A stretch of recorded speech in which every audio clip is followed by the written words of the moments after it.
OTB AM. With Gillette, we don't just play the game, we change it. Gillette, made of what matters. Right, good morning to you. It's Thursday morning. It is the 4th of February and you're very welcome along. It's Gilroy and Eoin Sheahan with you all the way through until 10 a.m. this morning. As ever, get involved. 0879 180 180 is the WhatsApp number. You can text that, you can WhatsApp us and we'll get your opinions off. We've got a very busy show. We've got the Pundit World Cup semi-finals. It's as far as we get, it's further than any of our rugby teams have ever got. It's Gary Neville against Micah Richards and Roy Keane against Ian Wright. And we're obviously going to be talking about last night's football with Caoimhe O'Neill in a couple of minutes' time. But we may as well start with that, Eoin. Just as we were getting excited, just as Liverpool had sucked us back in, we're out. It's over. It's done. We're toast. For the first time since 2012, they've lost back-to-back home games. This is bad. They are setting all these new records, Liverpool, over the last couple of weeks. And it's hard to understand exactly why this is happening. Like, we've seen drop-offs from title-winning teams over the last few years, but it's hard to remember a team that have been statistically okay and have just not been able to turn that into results on a consistent basis. And that has basically been the story of Liverpool so far this calendar year. Their form has unquestionably been that of a mid-table team. If you look at the last 6 games, they rest in 9th place. Other teams have more games in hand over the last 6 weeks, but they're in 9th place. They've got a worse record than Sheffield United over the last 9 games. That doesn't even include the points that Big Sam managed to get out of them. So they have regressed to what we expect from them at the moment, which is mid-table form. Forget about the top 4 sort of chasing team at the moment. This is mid-table form that they're showing.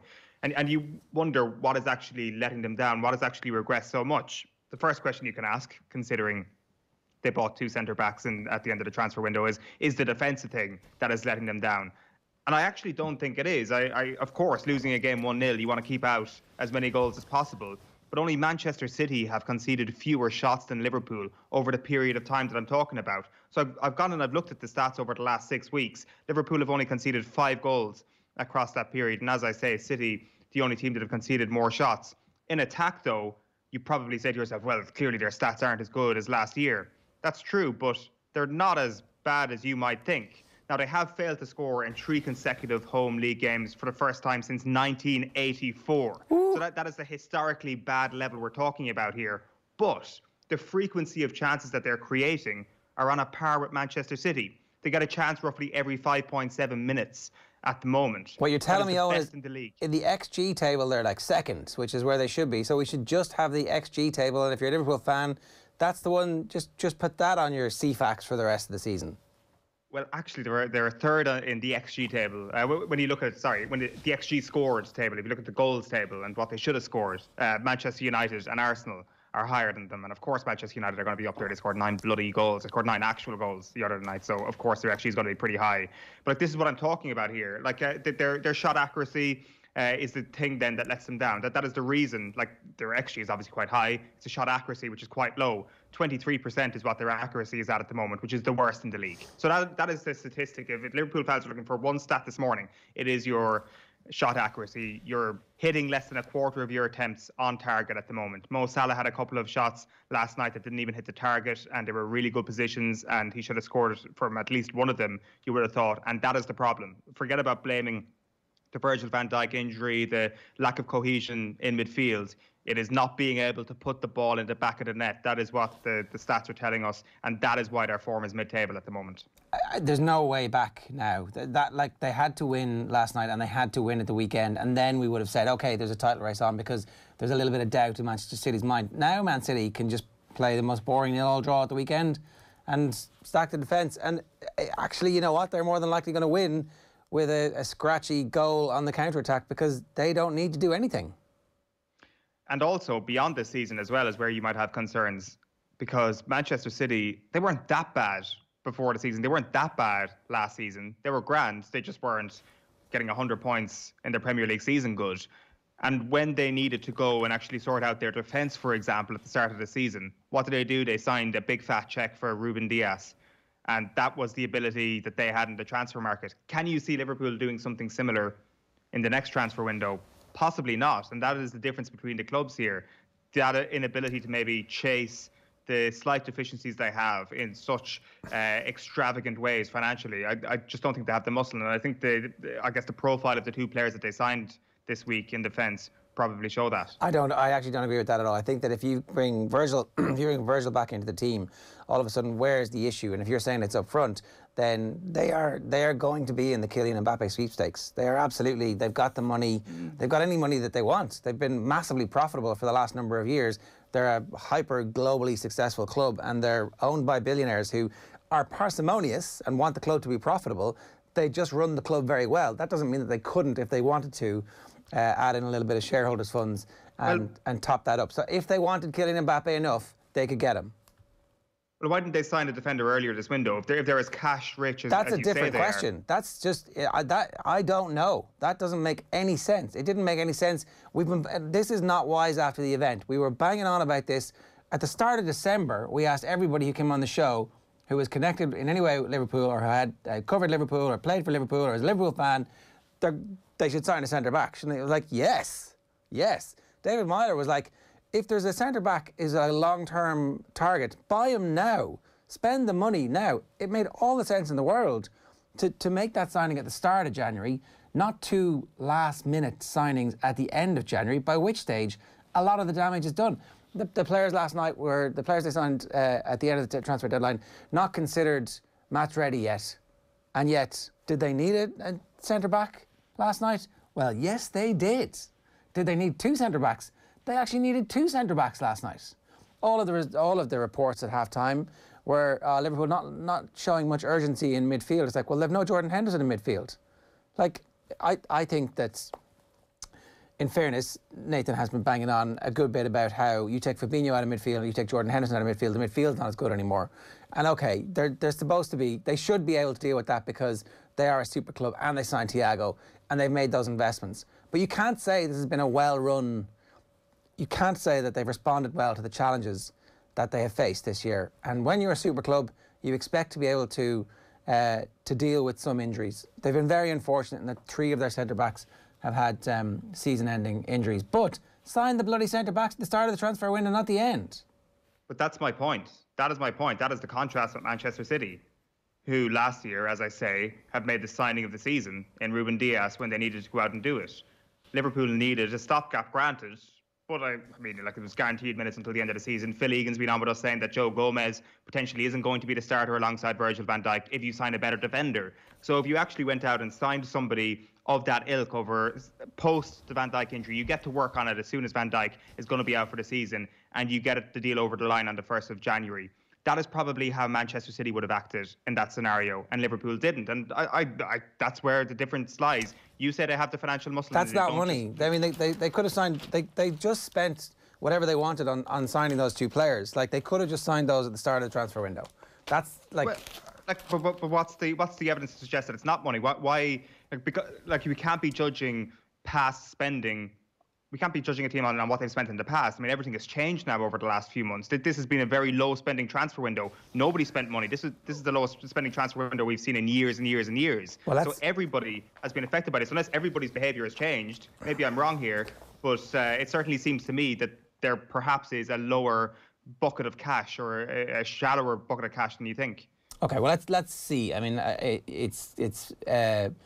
it's quite speculative at this point because if City had a problem, we don't know. I mean, you would expect they probably would have spent, but I don't know what their financial fair play situation is at the moment, and I presume they're trying to save up whatever they're going to need to spend on Messi in the summer. Let's hear from Klopp speaking afterwards after a 1-0. If you don't know, they were beaten 1-0 by Brighton last night. That's why we're going on about this. Here's Klopp. We were not fresh tonight, and I mean, really, and that's when you have to find a way. Then it's like you know that. You saw that these boys playing very often. Each player can play better than tonight, each and every one. So, and that they didn't do it, and I know them, it's not because they didn't want to do it, means something else must be the reason. So, and that's now, the only explanation I have in the moment is really that that was really hard.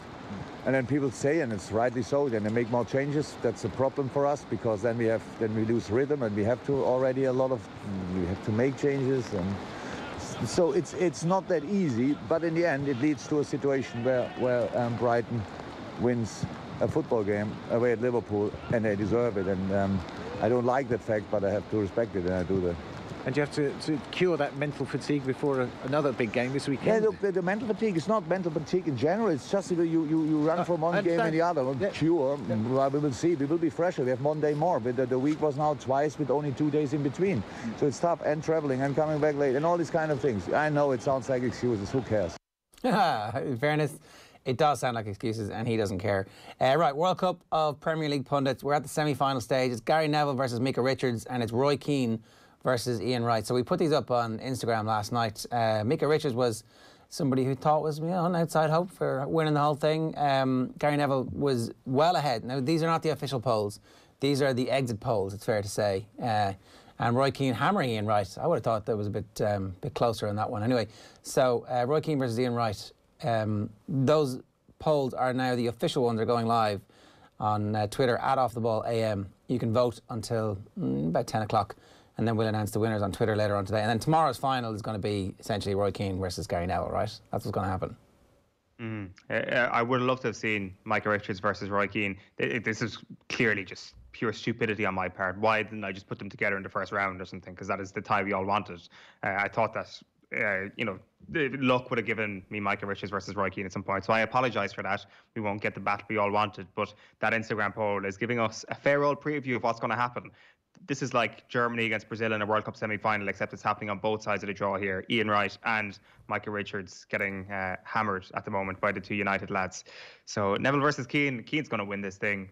The Irish tint to our audience is obviously going to help push that over the line. I'm surprised with how well Gary Neville has done. He has hammered everybody. He beat Jamie Carragher comfortably yesterday. Did he? Yeah. Which goes against what I said earlier in the week, thinking that Carragher is the best pundit in this thing. He is the best team in this competition. And he got knocked out in the quarter-final stage.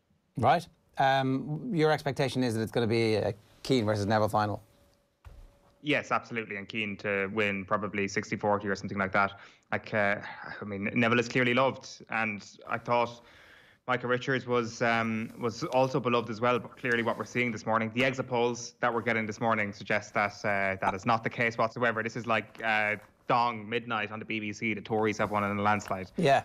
This is the sort of shocking nature to what I'm seeing here. It's very early in Micah Richards' career. I'd say give it a couple of seasons, and we'll see if he might be able to undo some of those results that we're seeing at the moment. 7:43 this morning here on OTB AM. It's Ger and Eoin with you through all the way until 10. Get involved. 0879 180 180. Tell us if you're a Liverpool fan what you're feeling, if you're a City fan what you're feeling, or indeed if you're a Manchester United fan, you must be feeling pretty good about life at the moment. Phil Egan is with us. Phil, good morning to you. Morning, how are you doing, lads? Unbelievably busy night last night and Premier League, and some very shocking results and some very shocking performances. Yeah, absolutely. I mean, I was kind of flicking between, I watched the first half of the City game, started watching the second half, then Everton came on, watched the first half of that, and that was brilliant. Leeds Everton first half, what the hell was going on with the audio? Like, I'm sorry, but it was crazy. I don't know if you watched it with the sound on, but it sounded like there was a massive title fight happening in the crowd, and it was just like unbelievably intense. It was the greatest atmosphere fake that I've ever seen, and it didn't always correspond with what was happening on the field. No, and the field wasn't great either. The new pitch didn't hold up well. A lot of players losing their footing. Maybe they got the sound effects of Josh Warrington's world title fight at Ellen Road the night that he won the world title against Selby.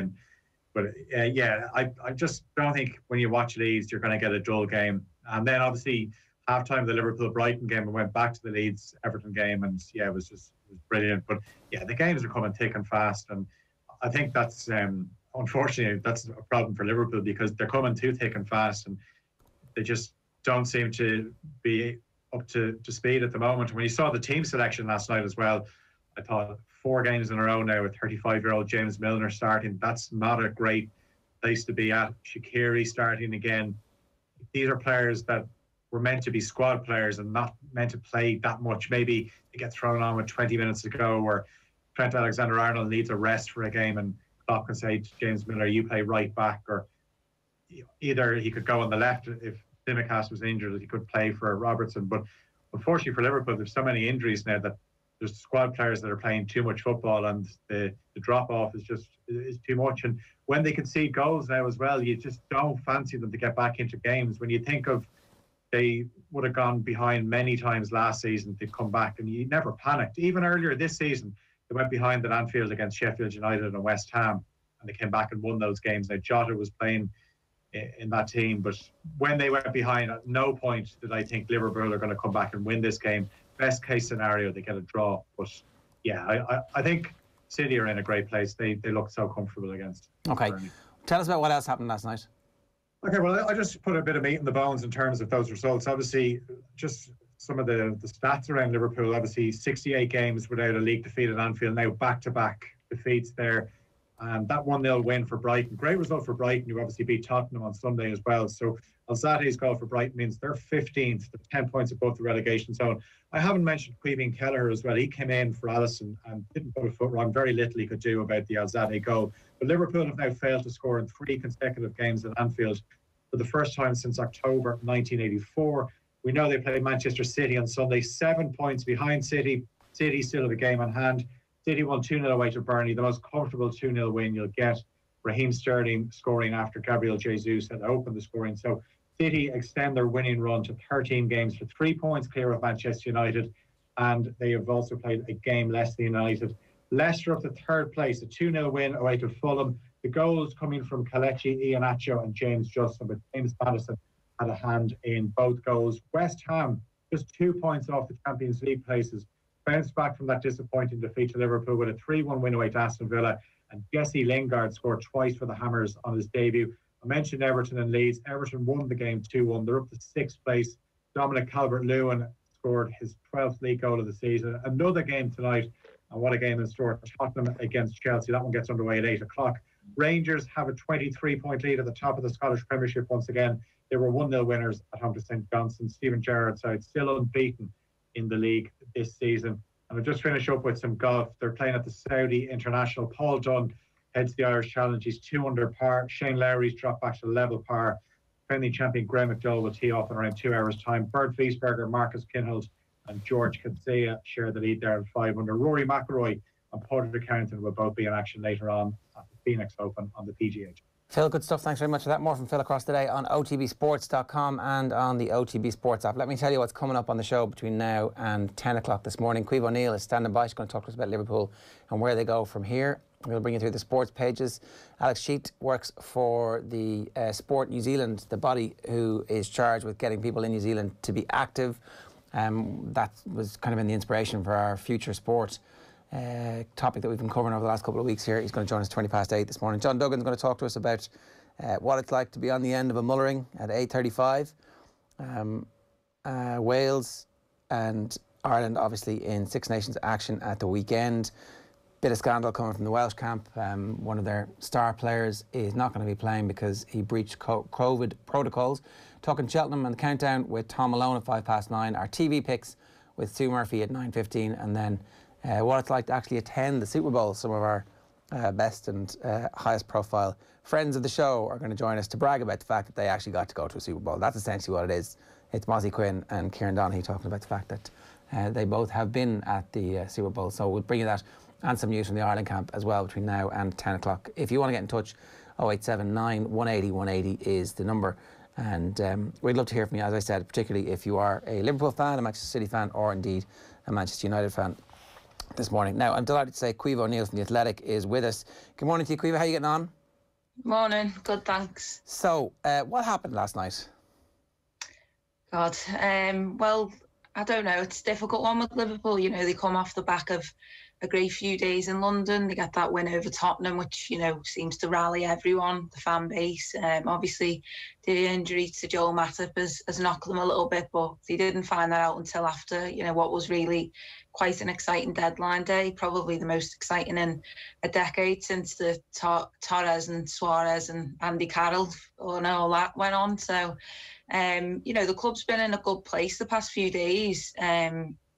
Obviously, with the win over West Ham as well, everyone's still reeling off Salah's second goal, which was just superb. And, you know, it felt like Liverpool kicked into gear again.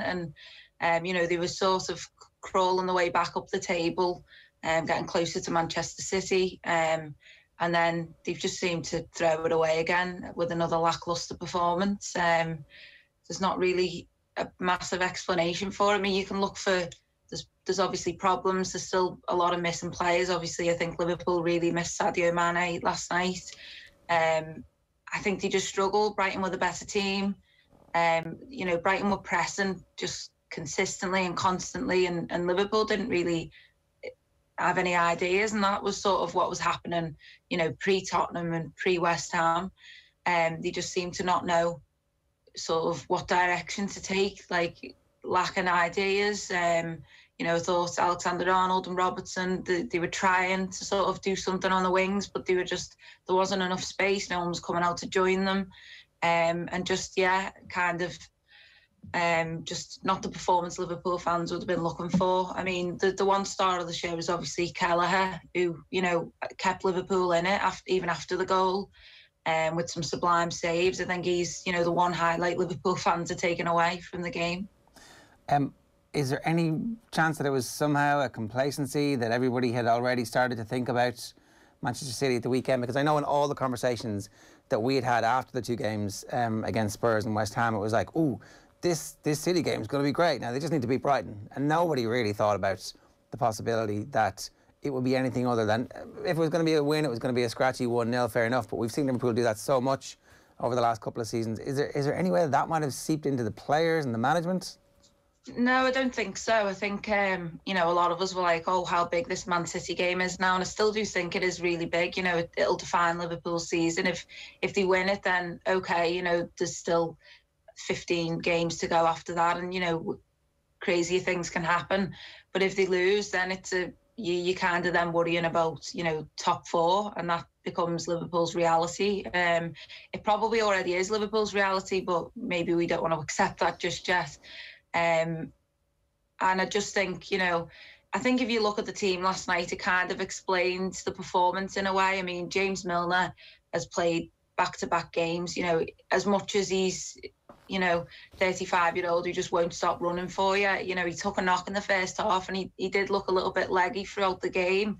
I don't know, maybe you do what you done against West Ham for Klopp and bring Curtis Jones on sooner, bring that little bit of energy and, you know, the cheekiness what he brings to the pitch. But it just seemed even the subs failed to make an impact. Divock Origi, I can't really remember him doing anything with the ball. Oxlade-Chamberlain was trying, but he just seemed to, you know, kept losing the ball. And, you know, fair play to Brighton, they were just there like a blockade and surrounding the ball. He was swarming everywhere. It felt like there was 20 of them on the pitch at times. And Liverpool just looked, I don't know, lacking in energy and lacking in confidence, which is bizarre because, as I've mentioned, those two games were massive for that, and they boosted the whole fan base. The team would have been feeling good going into it. But then, you know, that result happened, and it feels like we're kind of back to square one again in terms of, you know, the desperate results over the sort of Christmas period and at the start of the new year. So it's an interesting one. But as I say, if you look at the team, you've got Nat Phillips in the back, and I do feel really sorry for him because it was kind of his failure to clear the ball that, you know, cost the goal. But, you know, I feel like we are missing three senior centre-halves for the season now. You know, it's been confirmed that Van Dijk was the latest, that he probably won't make it back for this season. And I think, you know, it's hard to overlook that and the effect it's had on the team. You know, Jordan Henderson playing in defence, although he's been, you know, doing a great job, as has Fabinho when he's been there. Those players are missing from the midfield, and I think that just has an effect on the whole team. And obviously Alisson being out would have been a blow before the match, you know, would have put a little bit of, maybe a little seed of doubt in the back of the minds of maybe Nat Phillips playing alongside Kelleher, who he has played alongside before for the under-23s, but, you know, just their lack of inexperience together. But, I mean, they didn't show it, did they, either one of them? I thought, you know, they were stand-up professionals, as they have been when called upon this season. But it just feels like, you know, as much as you can use excuses, there's just a lot going wrong off the pitch for Liverpool, and that's having an effect on the pitch. You mentioned transfer deadline day and a couple of signings that Liverpool managed to get over the line. Is there not a frustration within the supporters that those signings weren't made earlier, or that any defensive signings weren't made a bit earlier in the window? Yeah, I think fans have every right to feel, you know, like annoyed by it, because, you know, Liverpool should have probably, as soon as Van Dijk and Gomez should have always been looking to bring someone in anyway. You know, we know Joel Matip's injury record isn't great, and, you know, that's been proven now. He's out for the rest of the season. I think that was the one thing that sort of made Liverpool move in the market more than anything. I think, you know, going into the season, Klopp was happy to sort of, you know, allow Lovren to go and keep Fabinho in that sort of fourth choice if he needed him. But Fabinho's now become first choice, which is, you know, the oddest thing, and no one could have foreseen that. But yeah, I don't know, deadline day felt like an exciting time for everyone. You know, Liverpool were finally doing something after a month of saying anything wasn't going to happen. So obviously they brought in Ben Davies from Preston, which, you know, I think that infused the fan base a little bit. It felt like just a Cinderella story, didn't it, really? But obviously, you know, he's got to play football for Liverpool as well. It's, you know, he's not just been given a ticket to ride. He's got to start playing this season at some point, and so's Ozan Kabak. You think, you know, to get the midfielders back into midfield, maybe Klopp just has to try them out together. You know, they were both at Anfield last night, and it does feel like the two exciting players for the future as well as for, you know, the next few months of the season now. Kabak in particular, you know, that deal is crazy when you think of, you know, Liverpool getting him on. We could get him for 18 million in the end after his loan, which feels like a real steal for someone who's just 20. A Turkish international, has Champions League experience, has a few seasons in the Bundesliga. To have that experience at that age and be someone who, you know, a lot of people have been talking about for a long time, you know, you think that is a good steal from Michael Edwards. And yes, you look at what they've actually produced defensively over the last month or so. Like, they've conceded fewer goals in the last 7 games than they did against Aston Villa on one night, with Virgil van Dijk playing on that night against Aston Villa. Are we looking into this a little bit too much, Caoimhe, that because of the fact that the high-profile names are missing from this Liverpool defence, it almost must be the reason why they're failing? But actually, when you look at it in black and white, it's not a terrible defensive record. No, it's not, but I do think, you know, the impact is there anyway. You know, Liverpool, I don't know, if Van Dijk was missing from any team, you'd notice it, because when he's there, you notice him more than any other player, you know. Same goes for Joe Gomez as well. I think that structure from the defence missing, it breaks down that spine of the team, doesn't it? And, you know, Van Dijk isn't just a good defender, he's a good attacker of the ball. You know, set pieces, he always poses a threat. You know, dinking those balls over the top of, you know, the opposition's high line has always been a source of joy for him. And, you know, I think just sort of the energy and the confidence and the swagger he kind of brings to Liverpool's defence, that's missing, and Joe Gomez brings that as well. Matip just brought a professionalism which Liverpool will now be missing. So, yeah, people can say, you know,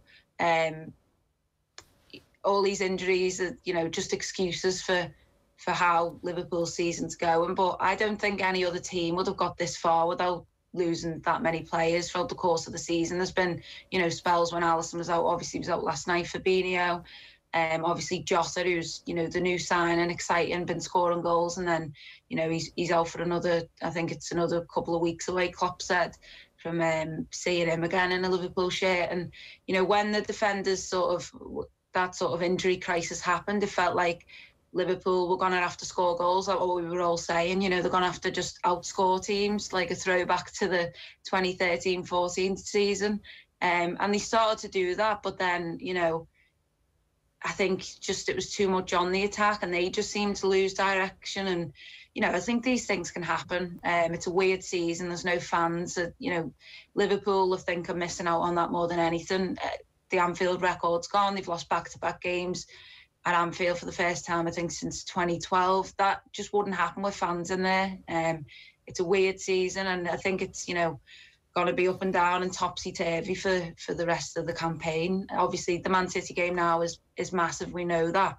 But then I think there's 15 games to play after that, and we know anything can happen. So Liverpool have just got to dust themselves down now and focus on the weekend and beyond, because you know the games come thick and fast. You know, they've got Leicester, Everton, the Champions League gets back up and running, and you know, Manchester City have got a difficult run. They perceive, you know, they're absolutely flying, but they've got Liverpool, I think Arsenal and Tottenham on the horizon as well. So, you know, it's going to be it's going to be a long old campaign and a long 90 minutes at the weekend, I'm sure. But, you know, if Liverpool can get the pendulum swinging back in their direction, then, you know, who's saying that they can't pull off a miracle?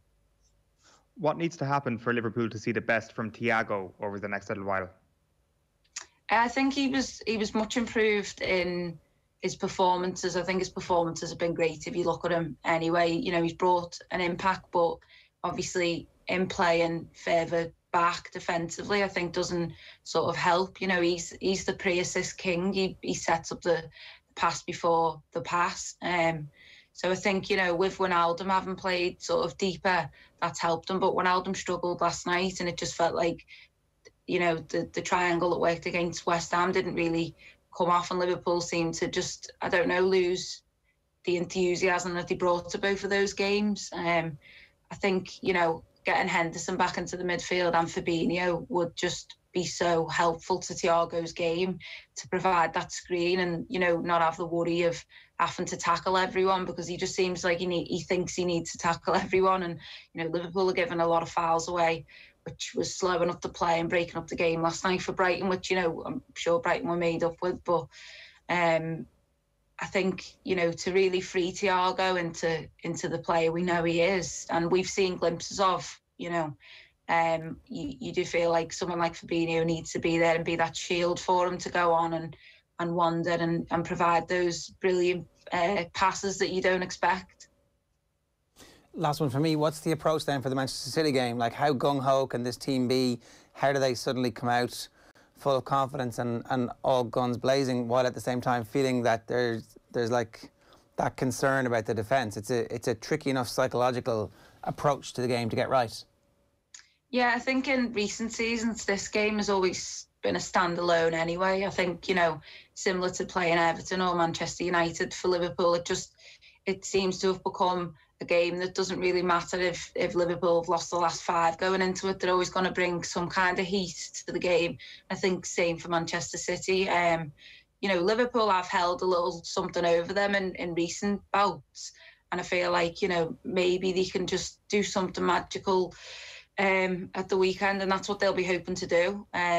It's a difficult one because you're kind of thinking, you know, you want the defenders in as quick as possible, but can you drop Ben Davies or Ozan Kabak into this massive game? You know, maybe Klopp will, just because, you know, he's had that many centre-back partnerships this season. I mean, I've lost count now, so it's probably one of them. Just, you know, if they're training this week and they look good, get them in at the weekend. I think that's the key with Liverpool, just freeing up that midfield, and then obviously to have Sadio Mane back would be a real bonus. But I think they've got to.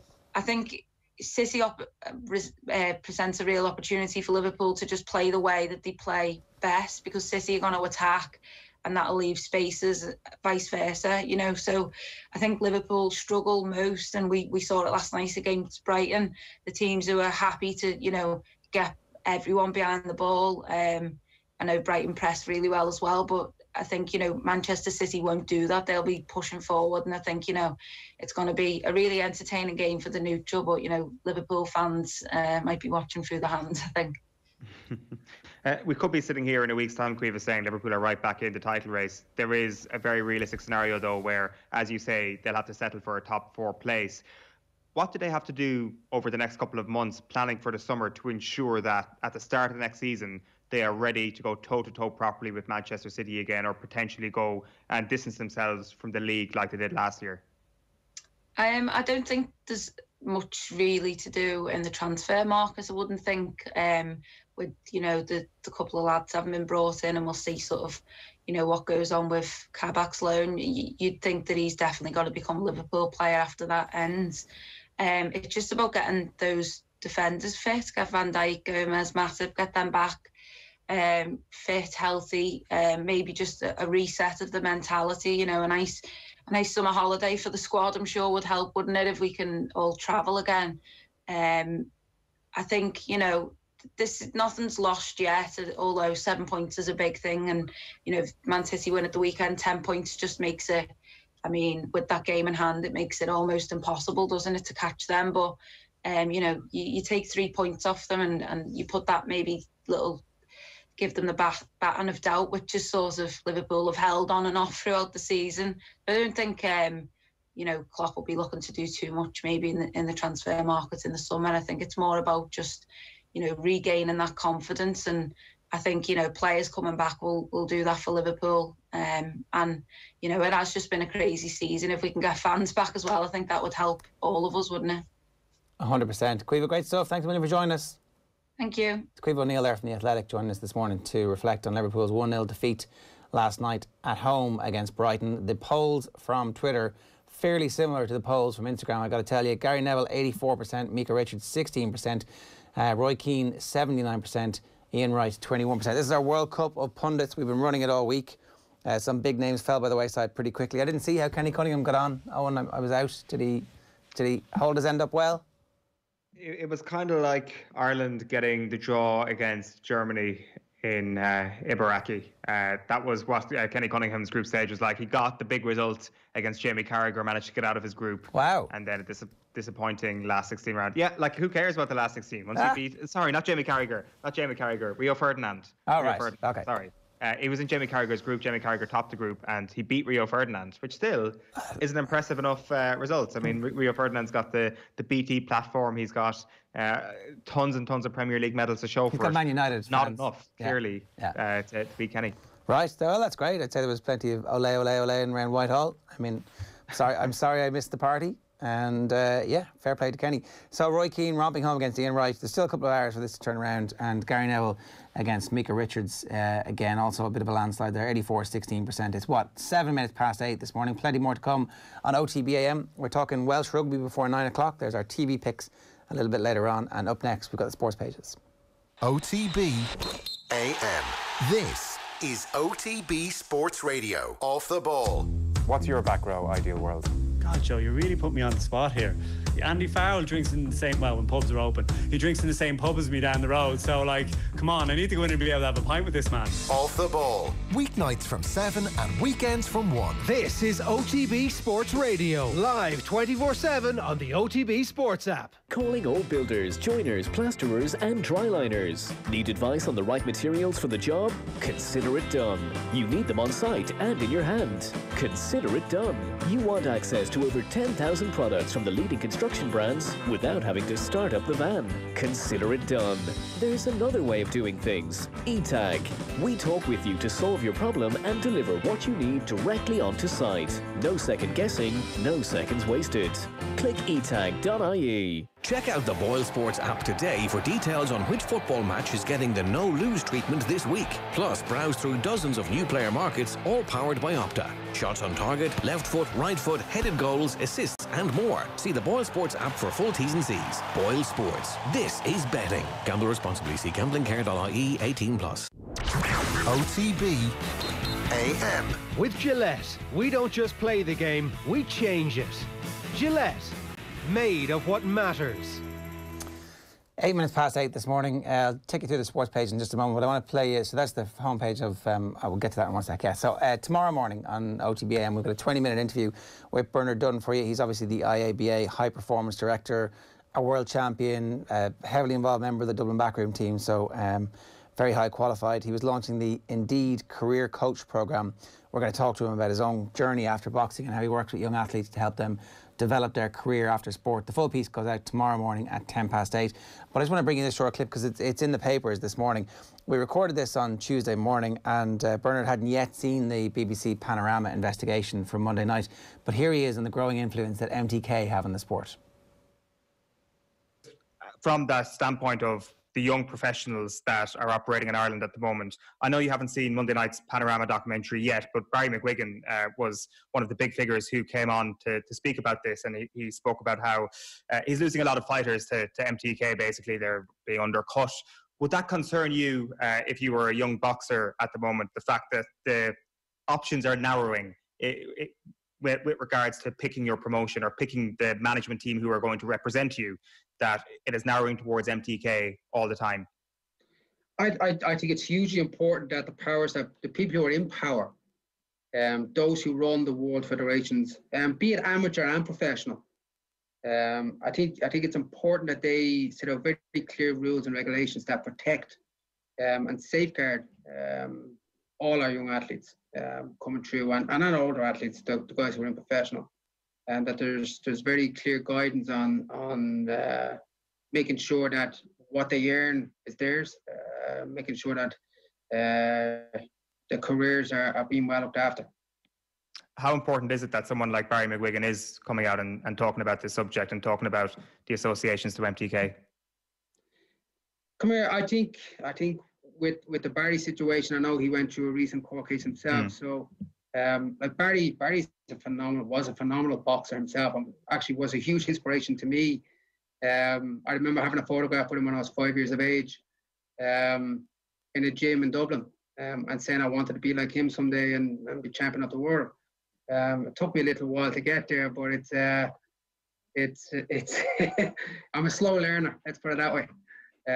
But you know, we've got some great individuals coming through in this country, in terms of athletes, in terms of performances, in terms of ability to become world champions, and we want to make sure that they're being guided in their careers in the right way. More from Bernard Dunn on tomorrow's show at around about 8:10. OTB AM is live in association with Gillette. Good morning start with Gillette, giving you the confidence to tackle the day ahead. Let's run you through the sports pages. We're going to start with OTBsports.com. That's reaction to Liverpool losing back-to-back home games, this time to Brighton. No Vardy, no problem. Leicester got third with Fulham win. We can do better. It's Guardiola's warning ahead of the Anfield trip. They won 2-0 last night. Reid says Schauffele issues are in the past. He texted me first, so Patrick Reid, cuddly Patrick Reid. And Ireland need a second playmaker. This debate about how Ireland are going to play into the future and what the Mike Catt era is going to look like. It feels like it's early to be judging the Mike Catt era given how interrupted everything has been for them. But we live in an accelerated culture, and that's how it's going to be when it comes to elite sport and particularly to the national rugby team. I'm going to run you through the quick newspaper headlines here at the Examiner this morning. Sexton, Ireland in good place to do the business. The big story coming out of Wales is Josh Adams out of this game and not going to be selected for the game against Scotland either. So he went to a gender reveal party. Himself and his girlfriend were announcing to their family that they were pregnant, and he went to that and then came back, and they recognised pretty quickly that this was a breach of COVID-19 protocols, and so now he's gone for that game and won't be. He will train with the team next week for ahead of the Scotland game, but he won't be considered for selection. Porter digging in a tight head as Furlong returns to duty. So Andrew Porter has, I'm sure, and his agent has taken a look at the fact that tight heads get paid way more than loose heads, and there's no reason on earth for him to change. You always need two tight heads, and it seems better to be playing 40 minutes and getting paid for it properly. The Irish Daily Mirror, be afraid. Champions fall 7 points behind as they suffer shock defeat by rampant Seagulls. I haven't heard a 1-0 win described as rampant too often, but there you go. It was rampant last night for Brighton against Liverpool. Kerry captain hits out over pure fiction. You must have been glad to see this. Paul Murphy says he was flabbergasted at pure fiction that was spread about the team. A WhatsApp viral, as Murphy described it, and it was pretty viral. It was circulated widely in the aftermath of Kerry's Munster semi-final defeat to Cork in November, suggesting the players were preparing a heave against manager Peter Keane. He says the only piece of truth in the message was that we had a meeting. The rest of it was just an act of pure fiction. Is this just somebody trying to cause trouble in Kerry? Is that what you think? Was it rogue Cork or Dubs fans setting that WhatsApp viral? Most certainly, it's the only explanation. I can't hear the word flabbergasted without hearing Roy Keane talking about David De Gea, first of all. And second off, I think that WhatsApp rumours probably have a little bit of a light behind them if they want to have that this year, because there's no games taking place, and quite often a lot of rumours can be cleared up by the first team sheet that you see of the year, because quite often rumours around this time of the year surround who's joining the panel, who's not joining the panel, who's dropped off the panel, who was involved in the mutiny, who was involved in the heave, and quite often the first team sheet can tell you exactly who's on and who's off, but we haven't had that, so the captain's coming out to say it's all nonsense, so you got to take his word for it. There was specific individuals named as being targeted in the WhatsApp group, and a row between kind of senior players, and they were the ones leading the heave against Peter Keane. And when you have your 29-year-old captain in his first press conference saying it's all nonsense, that's kind of the end of that, right? I think so, yeah. Like, unless, of course, like we get back to GEA in a month or two, and the team is like, hold on a minute, where's this person or that person? And the whole thing starts back up again. I think for the time being, that's that. Definitely. And I think one thing that can definitely start these rumours as well is just bad form or poor results or something bad happening on the pitch. Then that curiously always leads to whatever WhatsApp stuff being forwarded and all that sort of thing. So I wouldn't say it's completely dead in the water, this entire thing just yet. But it does seem that a lot of the detail that was shared around was just untrue. And has the confirmation come through that Paul Galvin is part of the backroom team yet? That's not happening. That was a report on the back of the newspapers yesterday, actually, that Paul Galvin isn't going to be involved. Okay, and that's disappointing because, you know, Galvin kind of has that heft and that football intellect that it seems Kerry were somewhat missing after Donaghy Buckley left, and that looked like it would have been a nice kind of, you know, here's something slightly left field who is very powerful in that dressing room and has lived through the worst parts of what it's like to be involved with Kerry and all the best parts about what it's like, and that would have been a nice, calming, interesting voice to have there. Yeah, and I think that there probably has been a bit of an effort to try and bring in some of that era into the coaching setups over the last couple of months, like Declan O'Sullivan taking the under-20s and Sean O'Sullivan going in as a selector.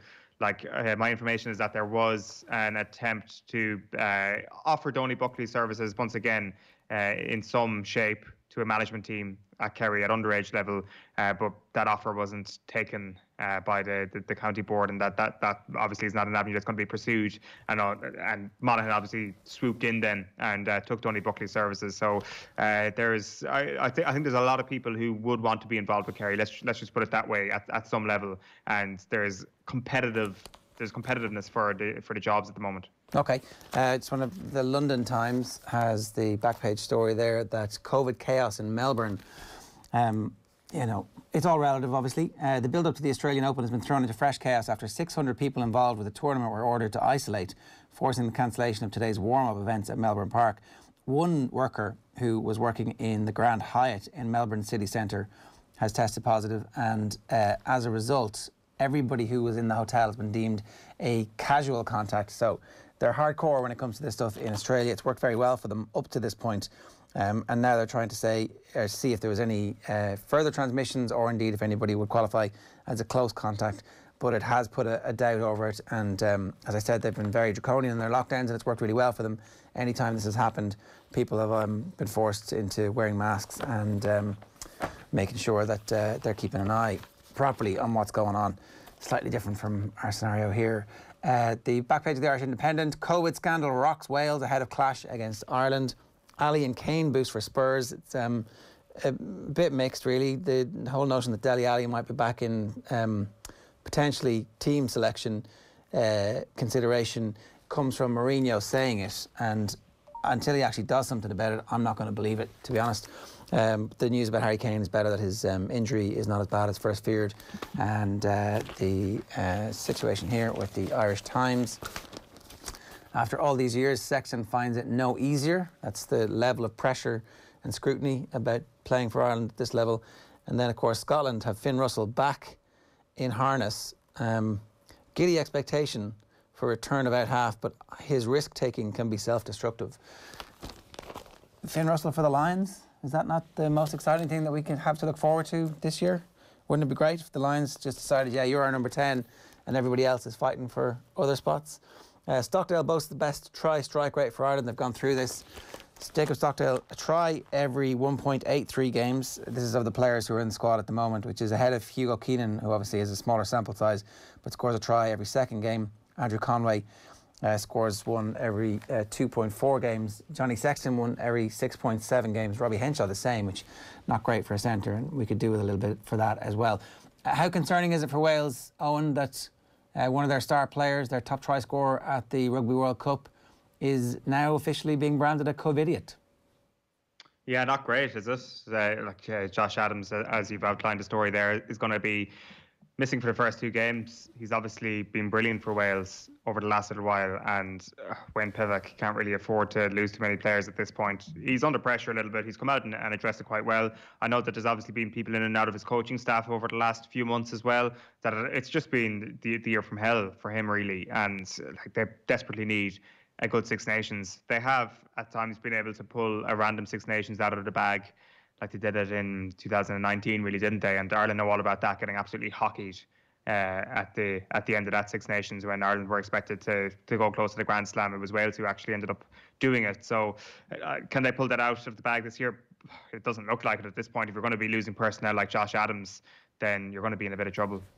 Yeah, we'll come back to that a little bit later on. Around 8:45 this morning, we'll be talking with Ross Harries of BBC Scrum about specifically what the situation is like in Wales and the level of pressure that Wayne Pivac is under. But at 20 minutes past 8, we want to turn back to one of the big things that we've been covering over the last 10 days or so. You'll have seen many of the pieces from our OTBFuture series, the hashtag that we've been branding all this content, OTBFuture. You can search that on Twitter, and we'll have our podcast feed for it as well. We've been having conversations about what needs to happen in this country to increase participation levels in sport at a young age and to just keep people in sport longer. It's about giving more people more opportunity to play and practice sport and to do it in a safe environment.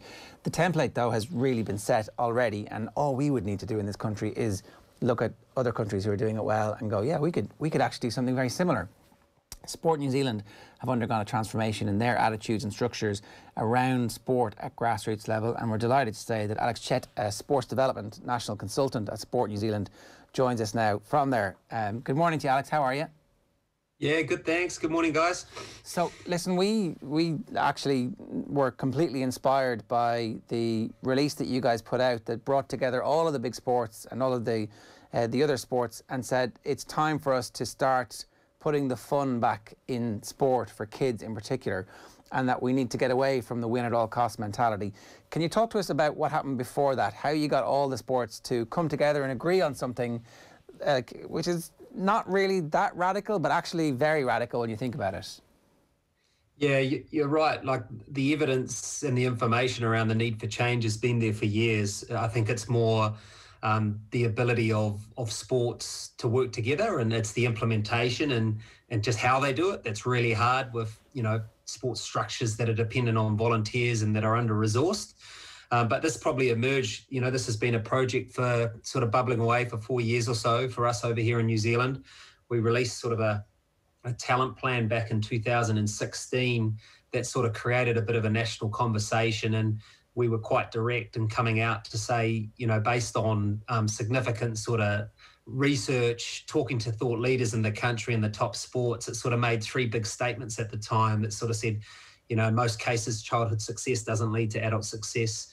Early specialisation, both in a sport and at an early age, is not in the best interests of young people. And this focus on sort of winning rather than development at the young ages is having a huge impact. And there's a lot of unintended consequences that impact on participation and the quality of experience for all kids in sport in New Zealand. So, over the process of a few years, there were different think tanks and sort of national sort of meetings, and we sort of came to an approach where obviously it wasn't right by everyone, but we had to take a stand, and we decided to do a little bit of significant sort of work with 5 of our leading participation sports in the youth age. So that's rugby, netball, football, cricket and hockey out here, where we started to work with some of their leaders that oversee pathways and competition structures, where we brought them into sort of some learning environments, but that didn't work with them so much around the sport, work more with leadership, influencing change, how to work through their structures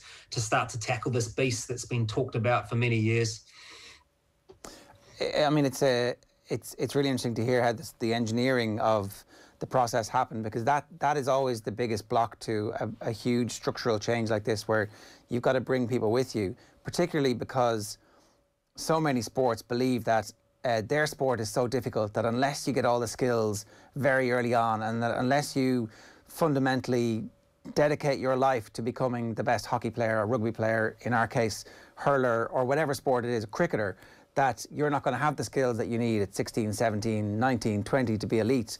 But actually, that's not true.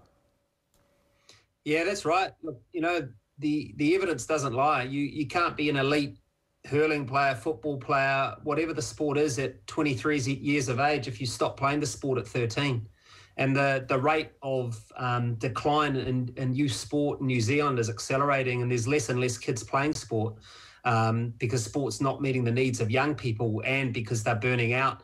And actually at the time when they actually have a bit of talent and they've got to make that commitment and sacrifice a bit more time to pursue, the traditional academy-like pathways, they're burnt out and broke down. So they'll never realise their future potential. So that information is pretty clear, and we're, we've made these decisions from a point of evidence and confidence through working with our sports around how we start to tackle the change together. There's a huge conversation happening in underage football in Ireland at the moment, in soccer, because one of the pathways is to get kids into academies as early as possible, and there's this sense that the clubs feel like they need to do that. There's all sorts of ancillary stuff around that about ownership and the value of this player who might go on to become the next Leo Messi, and so that's kind of bubbling away in the background. But fundamental question for us as people who love sport is, let's get as many people playing as we possibly can. How hard was it to convince people about the evidence, or was it fairly straightforward when you put it up on the slide and said, if you continue to do this, less people will play and therefore that's bad?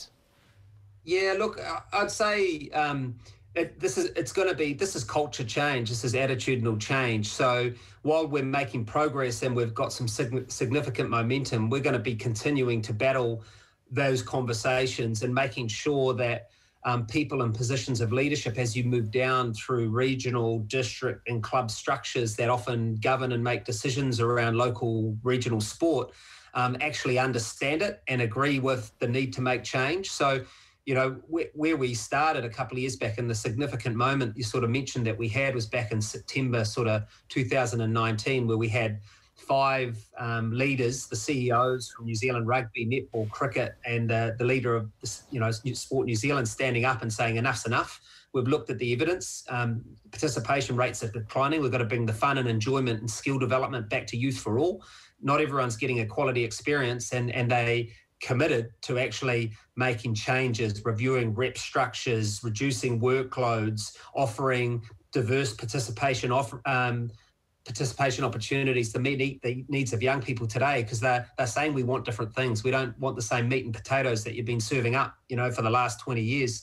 And from that, that's what sort of has started the momentum and has started a sort of a media conversation. And a lot of this has been played out in New Zealand media as well, and people take sides. But when the sports have stood up in front of the public and they stood behind the evidence, they know what's right for young people. And when you put the young people at the centre of this, there is no argument.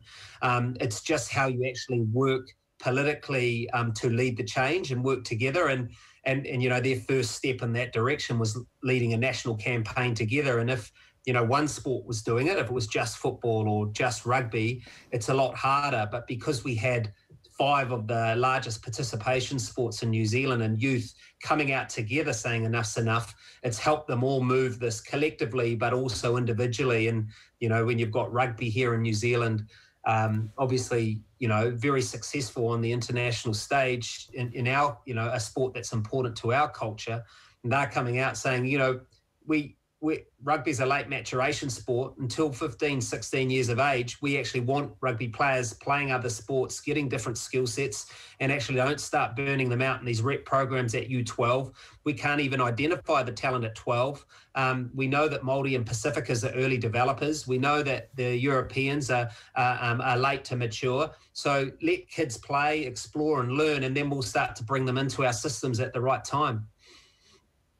Has it been complicated somewhat, Alex, by the fact that the All Blacks are this all-conquering force, and when they don't succeed, there is always this sort of national inquisition about why that success wasn't achieved? That sort of elitism is driven, and say not winning the World Cup in 2007 was seen as a national disaster in New Zealand. That must complicate things a little bit on your front. Yeah, look, there's always a balance between participation and performance, but for too long, so I can't speak for rugby, on their behalf, but they are completely on board and they understand their pressures of succeeding on the international level, but at the same time, they've got to have a participation base and a talent pool to sort of fuel the All Blacks. and their participation rates, especially in males, was sort of decreasing significantly. So, you know, they had to do something about that, and as well as offering different playing opportunities, different weight categories, different events to stimulate young people. Obviously, there's been huge growth in the women's game. They were also very clear that a lot of players were coming into their programs burnt out and broken down. So if they want to continue the success at the high level, they actually want athletes coming into their system that are good people, that are well-rounded and have a lot of those leadership qualities and other things that will help them push on. And from mining, you know, the stories and the case studies of a lot of the famous All Blacks, they've followed this journey. You know, Richie McCall and Dan Carter were sort of later developers. You know, the Geordie Barretts and Kieran Reeds are playing, you know, multiple sports until their late teens before they started to put all their eggs in a football basket. So a lot of our top international athletes across sports have actually followed the pathways that we're trying to endorse. It's just that these traditional structures and keep probably driving high performance behaviours that aren't in the best interest of young people, and it's how we support them to change those. That's interesting, because there was reports last year, obviously, about the decline in registered teenage rugby players in New Zealand. I think over a 10-year period, there was something like 2,000 of a reduction from 37,000 to 35,000. Has that been arrested now, or do we actually need to dig a little bit deeper into those figures, that these are actually kids playing more sports rather than just focusing on rugby? No, look, I think, you know, that there's pretty clear data in New Zealand that for a while now, just in the general sort of that 12 to 18 phase, and especially peaking around 14 to 15 is where the decline in youth participation in sports starts to kick in. And some of the, I suppose, the participation levels have been masked by the growth in the female side of the sport. And so a lot of sports have been facing sort of gradual decline over here in New Zealand, and rugby is one of them. But they've been more proactive, as proactive as many, in starting to address that and look at their offerings and modify rules, modify events, modify offerings. So they've been really proactive, and they also see a much bigger picture than just success for the All Blacks. Like, the bigger picture here and why we get money as a government agency is actually, it's not for sport, it's for well-being, and sport plays a significant role in the well-being of our country. And for 90% of New Zealanders, it's about socially playing sport and competitively playing sport. It's only the, you know, much more, less than 10% that go on into the talented and high performance pathways. So, you know, we're really clear on that. While there is an importance to succeed on the international stage, and we all want to enjoy that, actually the health of our nation and the value of sport outside of what happens on the field in terms of relationships, connectiveness, and all those other wonderful things is far more important to us as a nation. This has definitely kicked off a conversation here, Alex. Just the coverage that we've been doing has we've talked to all the various sports organisations, and the biggest response that we've had has been from parents in particular. And everybody, not everybody, but there's been loads of stories of parents and players who dropped out because of the pressure that was brought to bear by coaches at a local level. So, I mean, the point you made earlier on about when you start to drill down, it's the administrators at those local levels. It's ultimately the coach that you have at under 10, under 12, under 14, under 16 that dictates a lot of your experience of how good a sport is. We certainly heard loads of stories of players who would be the 16th man on a 15-game sport who never got any game time because they weren't very good. And that story replicates across both men's and women's sports, less so across women's because there's like fewer players, and so therefore there was more of an element of fun. You want to get that participation into it. How do you teach parents and coaches that actually the single most important thing is the kids' fun, not you becoming the next whoever? Yeah, look, this is, we face the same thing, and this change isn't happening overnight. And we talk about sort of ensuring the decision makers are on board first. So you've got the national leadership. So, you know, the NSOs, their boards, their CEs, understanding that this change is important, understanding the conversation and the importance of it. Also understanding that as they start to remove historically important representative fixtures and make some of these changes, they're going to get significant pushback from their membership, from parents and from coaches that believe that, you know, they have to be in these hot houses and these academy programs from young ages, and there's these stream teams and all these things kicking in because that's what they've always done. So that top-down leadership's really important to help the regional layer and the district sort of layer be able to implement the change. They need the support from the leaders. And there's an ongoing piece here of education at the coalface of parents and coaches. But, you know, in a sense, because sport's so volunteer dependent here and the volunteers do a great job. But, you know, in some ways, if you've got a coach who has a bigger picture, then you'll get a better experience, and they understand that, you know, your experience is a journey and they're working around everything else on the outside, your leadership, your cooperation, being a good teammate, as well as enjoying the sport and progressing rather than just winning on a Saturday. You could have a really good experience. But if you have a coach that is the opposite, it's all about the medals and the trophies, it might not be such a good experience, especially if you're not in the starting 11 or 9 or whatever the sport is. But if we can, and the successes we're having here, though, is if you can change the systems and structures that those coaches operate in. So if you remove the pressure to win a national tournament or to get to a representative competition at a certain age or to go up a division, then it removes a lot of the pressure on the coaches. So they're not having to win something to then move up to a different level on a ladder or get to a certain division. And you can change some of the measures of success to sort of clubs having standards around the quality of coaches and what they're doing and having the appropriate development programs. We're not saying here that we don't want to develop kids and give them the best chance of being an All Black or an All White or a football Fern or whatever it might be. We just know that putting all these resources, a club that has 1,000 kids at the age of under 10, and suddenly saying that, 40 of these kids are going to be the next superstars, and putting 80% of the club's resources into 20% of the kids and giving the rest the crap experience isn't going to fly, and it's just not going to work. So you've got to change some of those structures that are embedded in our sports system, and that's what we're working with the sports to do. And I'm not saying it's easy, and every sport moves at a different pace, but we're starting to make some real progress. And how are you tracking that progress? Look, as I said at the start, this is intergenerational sort of change. This is culture change. So the real progress will be seen in 10 years' time, where we look back at the markers we put down and look at the participation numbers in the sport when we made these changes, and look at the characteristics of players that are moving into development programs, and if they're better positioned and more equipped to handle some of the rigors of high performance. So those metrics will tell us whether this has been a success in the long run. But in the meantime, it's pretty exciting just seeing the collective sort of momentum that we have as sport, seeing them sort of feed off each other, and even through COVID and the shutdowns in sport, actually seeing a drive and a commitment and a willingness to work together. So sort of cooperating and coordinating season lengths to make sure that, because the winter season was delayed for football and rugby, for example, that cricket started a bit later, and actually sports working in a way on the ground that we haven't seen before. And we think a lot of that is due to sort of starting to see a bigger picture, and there's sort of a higher noble cause around the well-being of our young people and making sure that sport's still a really important part of our society. Yeah, well, look, it sounds like it's transformational, generational change. Have you had any interest from abroad? I mean, are people ringing you up and saying, that's very interesting, how's it going?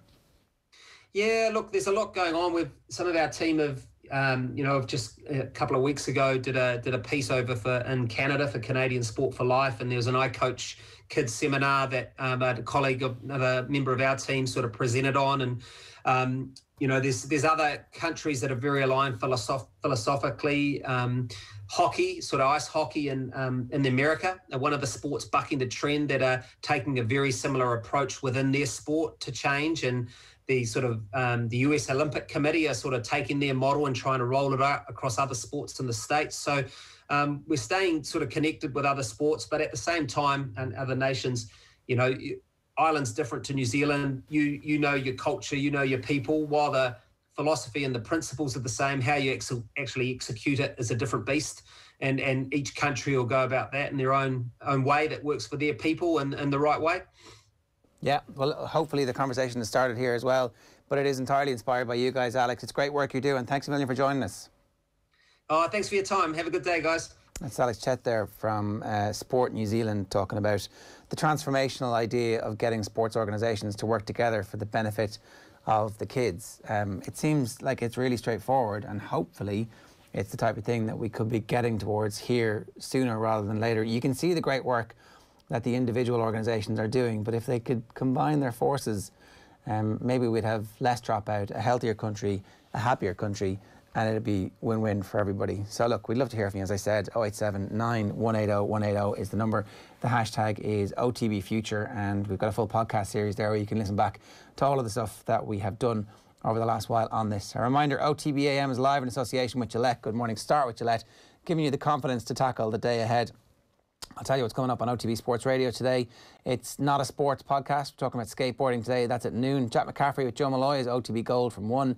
Our State of the Union with Keith Wood from last season is at 3. Our retro panel is leaders, captains and managers with Kenny Cunningham, Mark Poland and Michael Foley. OTB Gold tonight at 6 is Nigel Mansell. And then live tonight, Brian O'Driscoll, John Giles, Kevin Doyle on the football show. Now, John Duggan is with us. John, good morning to you. How are you? Kieran Owen, are we well? I'm very well. What's going on? Well, it's a split screen. It was like Dallas last night. You'd like City on the one hand and you'd Liverpool on the other hand. And City, as they did, the metronomes they are, 2-0 win over Burnley. Burnley didn't have a shot on target. Gabriel Jesus, Raheem Sterling, lovely midfield play. Toyed with Burnley, 13 wins now in all competitions in a row. And they're just cruising, I think, to the Premier League title. 7 points ahead of Liverpool. They meet on Sunday, live on OTB Sports Radio. Can't wait for it. And we'll have Nathan and Damon Delaney describing that one. Liverpool 1-0 defeat to Brighton. Jurgen Klopp just says they were flat, and it was their first time they've had successive home defeats in the Premier League at Anfield since 2012. Not since October 1984 have Liverpool failed to score in 3 successive games at home in the top flight, and it was a disappointing result. And you'd have to wonder if the title is slipping away elsewhere last night. Jesse Lingard, 2 goals. For West Ham on his debut against Aston Villa in a 3-1 win. Everton beating Leeds 2-1. We also had Leicester going great guns under Brendan Rodgers, 2-0 win over Fulham.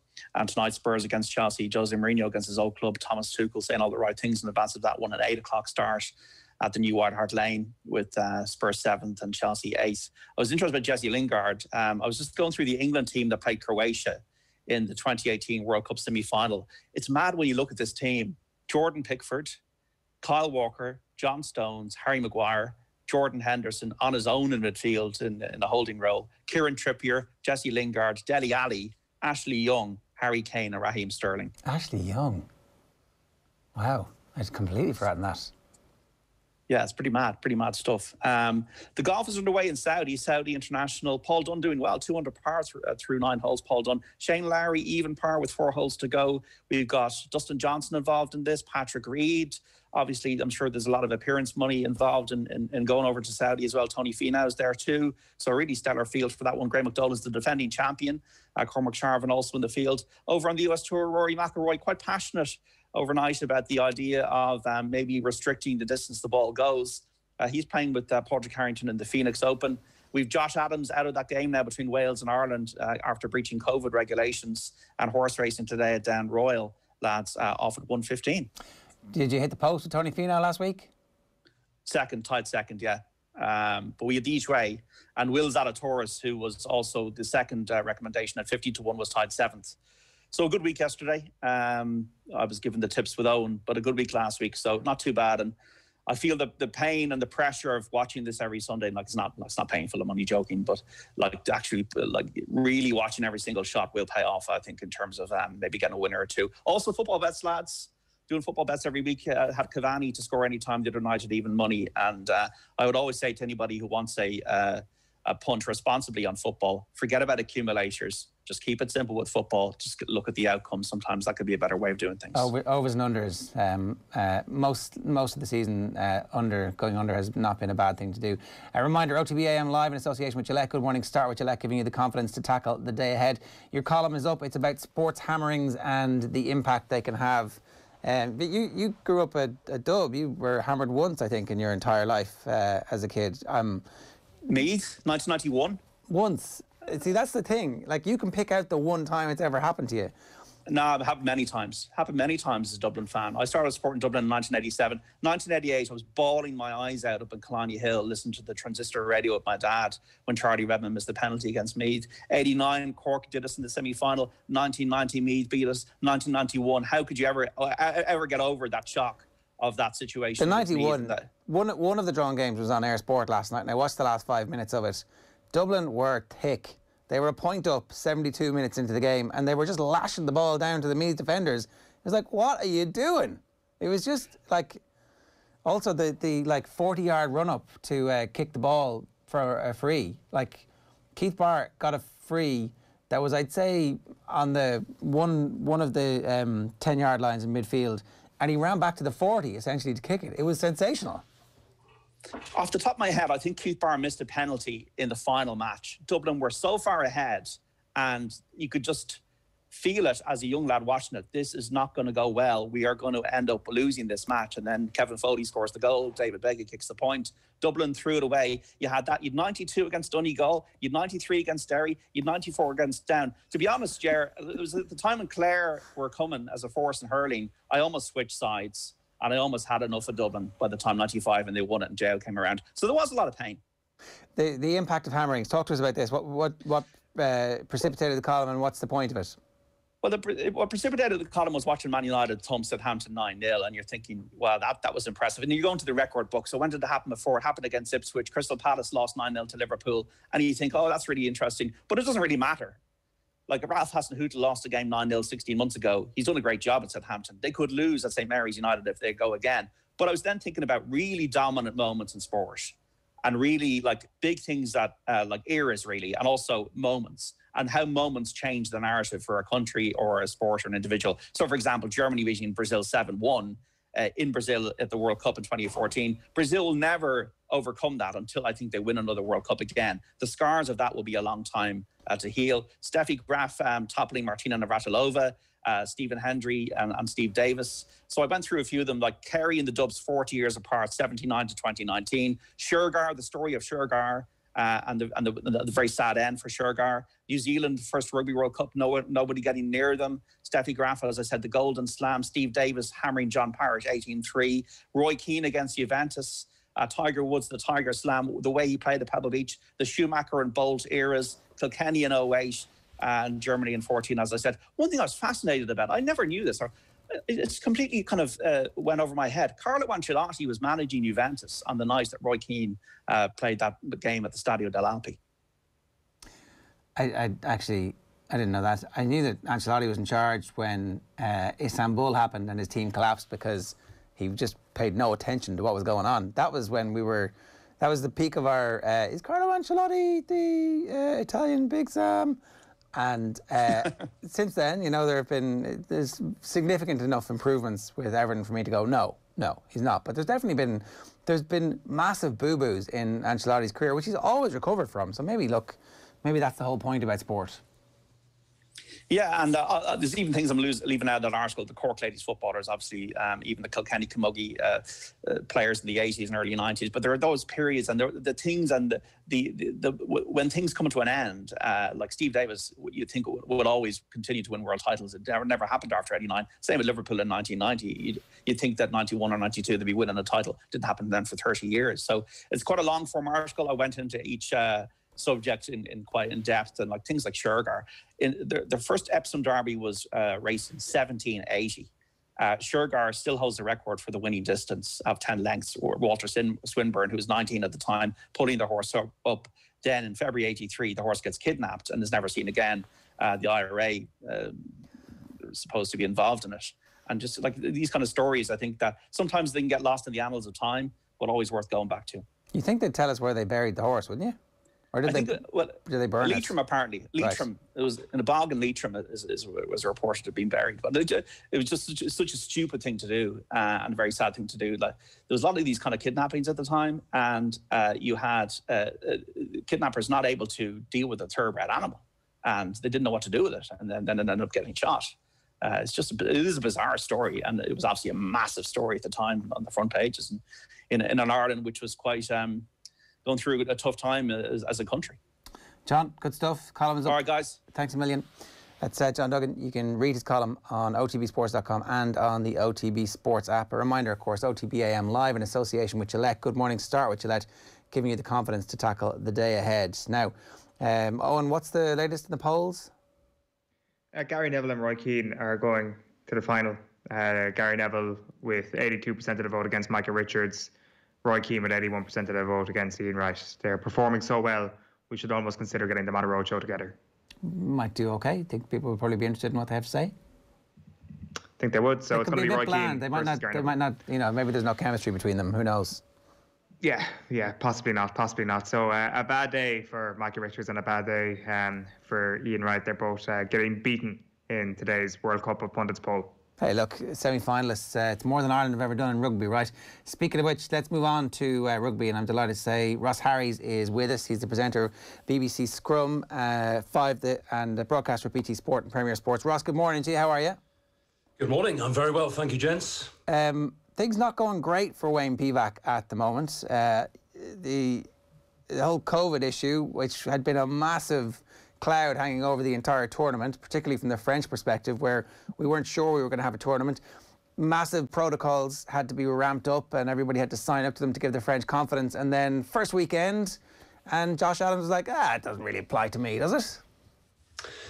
Yeah, far from ideal, isn't it? And Josh Adams, of all the players for this to have happened to, is the least likely candidate. You know, he's one of the more mature, reasoned members of this squad. So when I'd heard it had happened, I was kind of speculating in my mind as to who it might have been, and he'd have been way, way down on the list.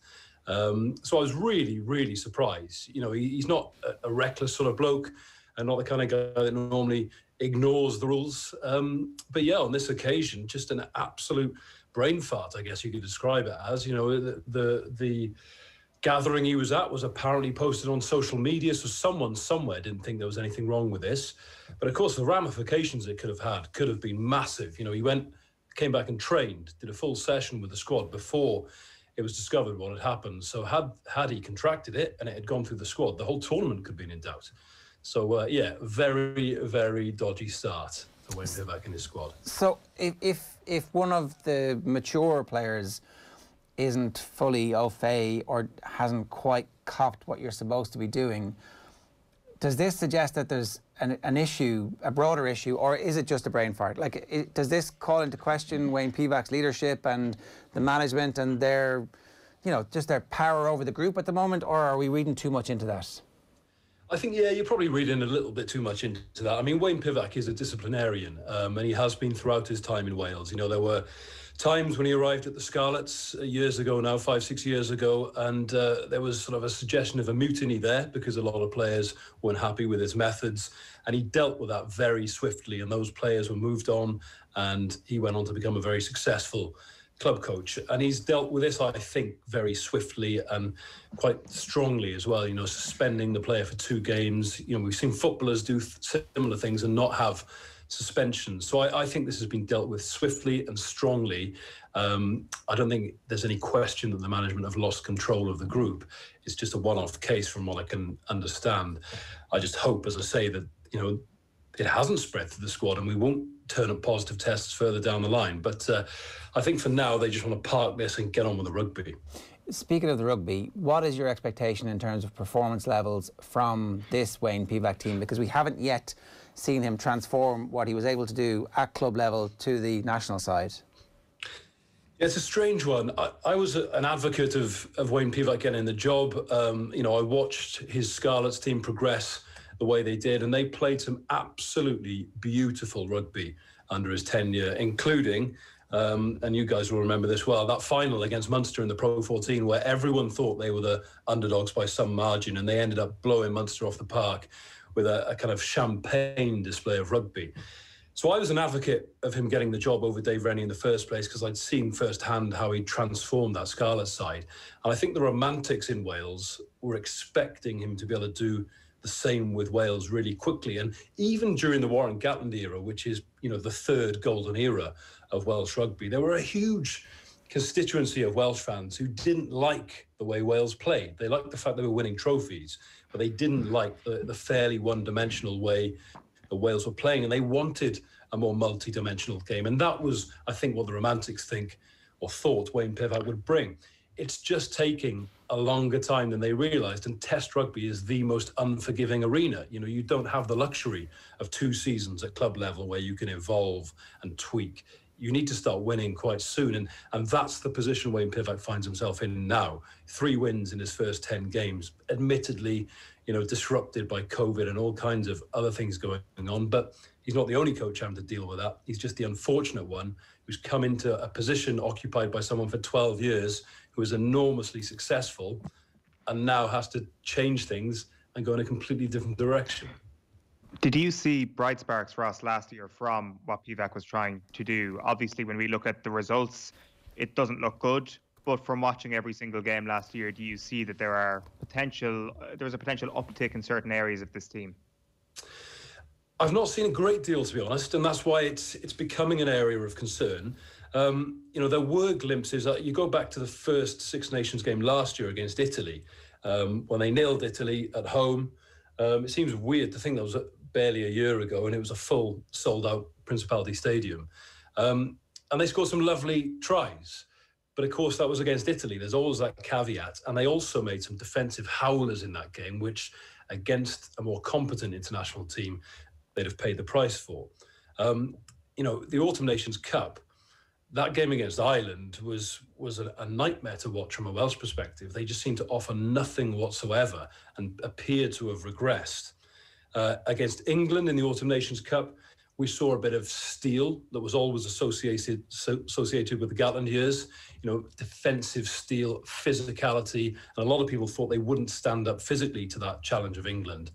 But the Georgia game, which everyone thought would be the one where Pivac's Wales would come to life, because it was an opposition we could afford to throw the ball about against, admittedly in pretty grim conditions down in Llanelli, but they just really struggled to get over the line, stumbled away to victory in that game. So the answer is, as yet, we haven't seen any real evidence of the Pivac era.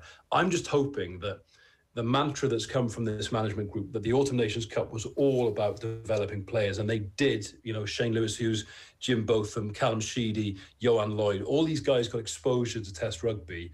This squad looks a bit more like a squad that's been picked to go out and win games. So there's still, we've still got the faith here in Wales, but there is kind of growing whispers that perhaps, you know, his time, or he may not have the luxury of time to mould this side in his image. They're up against a team this weekend who also struggled to put Georgia away in the Nations Cup. So it's not world beaters that they're up against this weekend by any stretch of the imagination. So there must be a quiet Welsh confidence that certain people who've been talking up Ireland all week and talking down Wales are going to be put right back in their place come Sunday afternoon. Yeah, I did feel like I had to come out swinging today, boys, after what you said. It's upset a few people over here in Wales. But it's strange, isn't it? This Wales-Ireland dynamic, ever since Warren Gatland got the Wales job, and everyone knew about the Eddie O'Sullivan issues and the way he left the IRFU. And it almost became theatre, this fixture. You know, 2009, when Warren Gatland erroneously claimed that Ireland were the team that Welsh players and fans hated the most. No one believed it. It was absolute nonsense. Everyone knows that England are the team Welsh players and fans hate the most. Ireland, there was always this mutual respect for. And I think Wales and Ireland went on this kind of journey together, in that we started becoming successful at roughly the same time. And there was that period where Wales and Ireland were joint favourites for virtually every campaign. You know, 2008, Wales won the Slam. 2009, Ireland came to Cardiff and took it off them from under their noses, and the drop goal duel and all that kind of stuff. So there's always been this, or at least for the last 10, 15 years, this frisson to this fixture. And I don't think there's ever an outright favourite for that reason. You know, we often do well in Dublin. You often come over here and do well in Cardiff. But I'm just thinking back to the last few fixtures, in particular that one in the Nations Cup, when it was similar sort of squads going up against one another. And Wales just didn't appear to have anything in their locker at all. So for those reasons, I think a lot of people are a little bit fearful of Ireland coming here and doing another job on them. The only positive thing from a Welsh perspective is, you know, as you've mentioned, Ireland aren't exactly world beaters at the moment. They struggle physically against England. They still, like Wales, seem to be in a bit of a transitional period under Farrell. He hasn't quite yet put his imprint on this squad, I don't think. So Wales won't be feeling utterly despondent, but I still think Ireland are the favourites on Sunday, albeit by, I think the bookies have got them at a point or something. There's roughly 3 points here, so maybe it's one there, and that would make a bit of sense. Can I talk to you about the role of Gethin Jenkins in this? It's just one of the papers today here is making the point that Wayne Pivac could have had Shaun Edwards if he'd kept him, then couldn't keep Sam Warburton, and now has Gethin Jenkins as his defensive mastermind. Maybe Gethin Jenkins is actually one of the great rugby brains of his time, and that's a possibility. He's quite inexperienced, and it's always going to be difficult to follow in the footsteps of somebody like Shaun Edwards, particularly when it's so annoying he's gone off and turned France into such a brilliant team. Like, of all of the things he could have done for us in this part of the world, not going to France would have been, go to rugby league, that'd be great for all of us. Is Gethin Jenkins good enough, and when will you guys know that? He will be good enough. You're right, though, in the fact that he is very inexperienced at this level. He was coaching the Cardiff RFC squad, so the semi-professional side beneath the Blues, and he'd been doing a little bit of work with the youth academy boys as well. And then all of a sudden he finds himself thrust into this role with a lot more scrutiny. He's a tough bloke, and he doesn't care what anyone thinks about him. And I think one of the key characteristics you need for a job in the national coaching setup is to not give a damn. And he certainly doesn't give a damn. He's not going to be rocked by criticism. And he's got the respect of the squad. He's got that almost Shaun Edwards-esque demeanour about him. He calls people out. He singles people out. If someone makes a defensive error, he'll remember it, he'll log it, and he'll give them a right rollicking about it in the defensive meeting on the Monday. So he's not lacking in authority, and he's certainly not lacking in knowledge. Even 5 years before he retired, people were saying he coaches on the field. He's the coach's eyes and ears on the field. Warren Gatland used him as a lieutenant as much as he did as a prop forward. And he was never the best scrummager. He'll admit that himself, but he got picked, because of his work at the breakdown and his energy and his engine, but also because of his ability to see play unfold about him. So he's got all the credentials. But as you said, I would have preferred him to have learned his trade, sharpened his tools at a Welsh club side, at a Welsh region, and then get elevated into the position he's in. But the position Wales were in was they lost, or they sacked Bayer and Haywood, in the middle of a campaign or at the very start of a campaign. They had no choice, really, but to summon someone who they knew was free. They couldn't go to the market and secure the best defence coach in the world. And the fact they're now offering him a longer-term contract means he must have done enough to impress on the inside.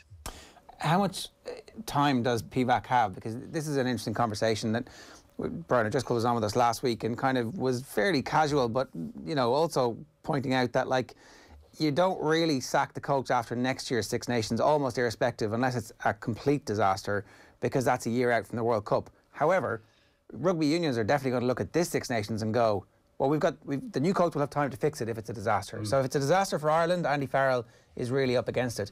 If it's a disaster for Pivac, is there even rumblings that it's now or never? He survive now, they're definitely going to keep you after what happens next year.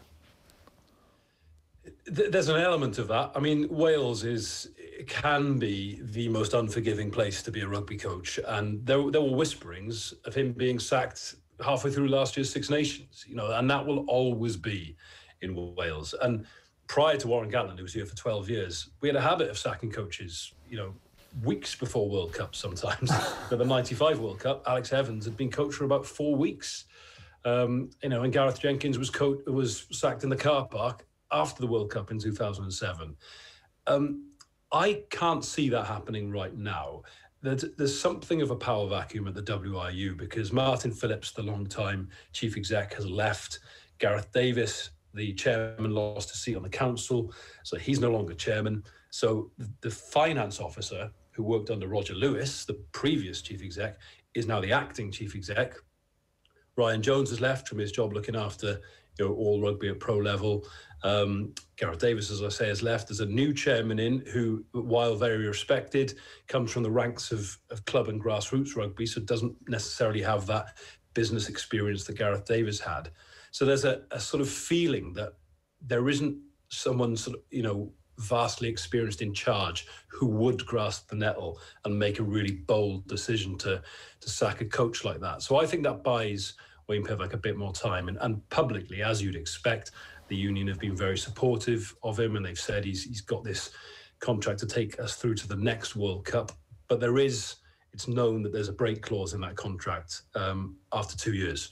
And he's approaching that time fairly swiftly because he took the job officially while Warren Gatland was still there. There was like an overlap period where he came in and learned the ropes and shadowed during the World Cup. So, yeah, there is an element of make or break.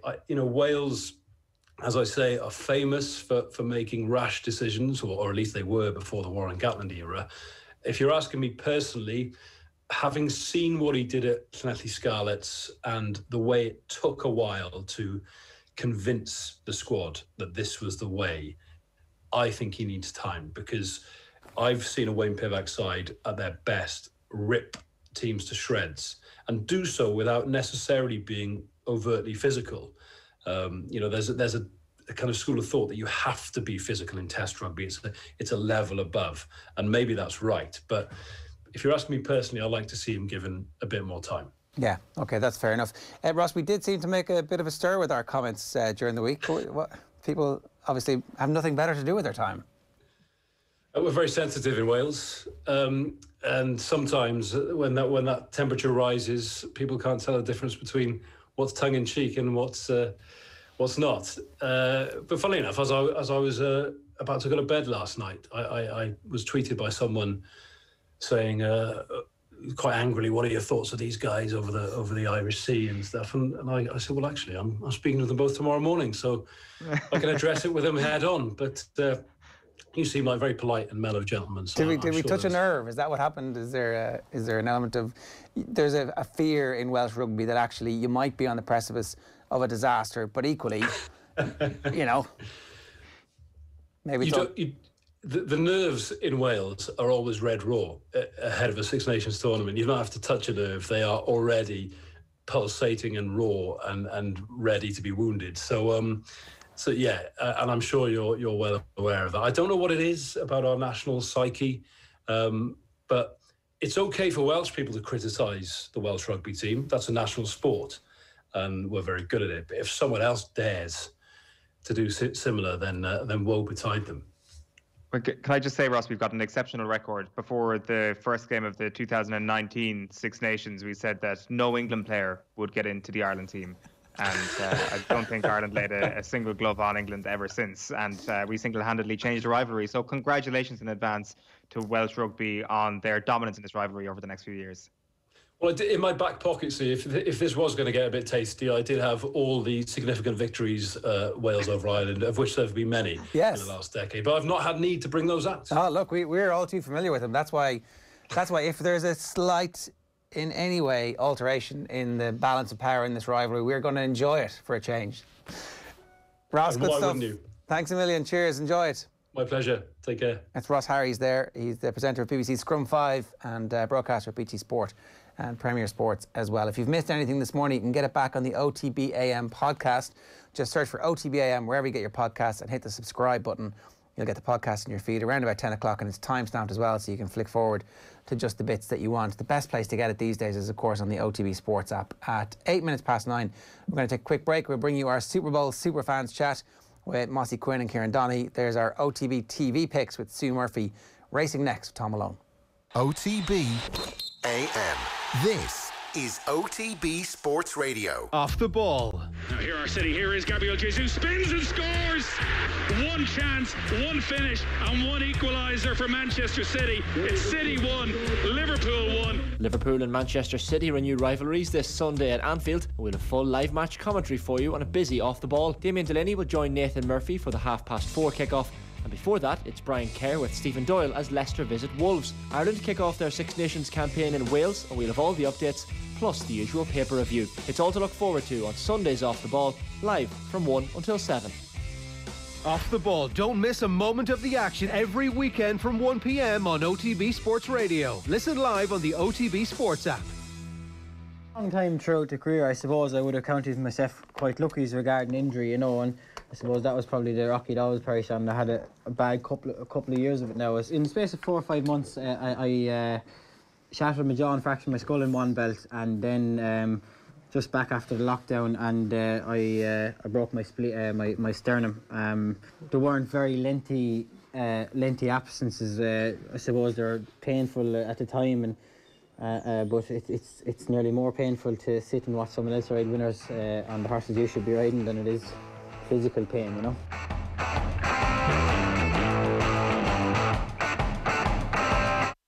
Check out the Boyle Sports app today for details on which football match is getting the no-lose treatment this week. Plus, study the form with our Racing Post Spotlight before watching the action with free live streaming on all UK and Irish horse races. See the Boyle Sports app for full T's and C's. Boyle Sports. This is betting.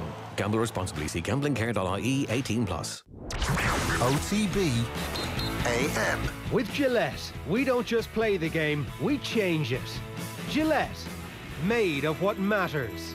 10 minutes past 9 this morning, you'll have seen a clip there in the ad break of Sean Flanagan from the new mini documentary about a day in the life of a jumps jockey. We've released this across all of the OTB Sports channels just yesterday ahead of the Dublin Racing Festival this weekend in association with HRI Love Every Racing Moment. Now, Thom, good morning to you. Thom Malone is with us every Thursday around about this time to count down towards Cheltenham, and let's start with the Tiger Roll situation.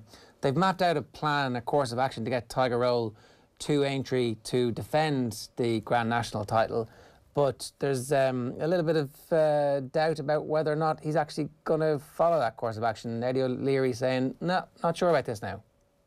Yeah, thanks, Ger. I mean, it's become now the annual, PR onslaught by Jigginstown to try and, convince the UK handicapper that he's rated Tiger Roll too highly. Now, to be fair, at this stage, I think he has rated him too highly. Like, is Tiger Roll genuinely a 168 horse? Would Tiger Roll have been in contention coming to the last at the Dublin Racing Christmas Festival at Leopardstown? Because that's what his rating suggests, and he wouldn't be mapped. So I actually think they're right. The rating the British handicapper has for Tiger Roll is incorrect.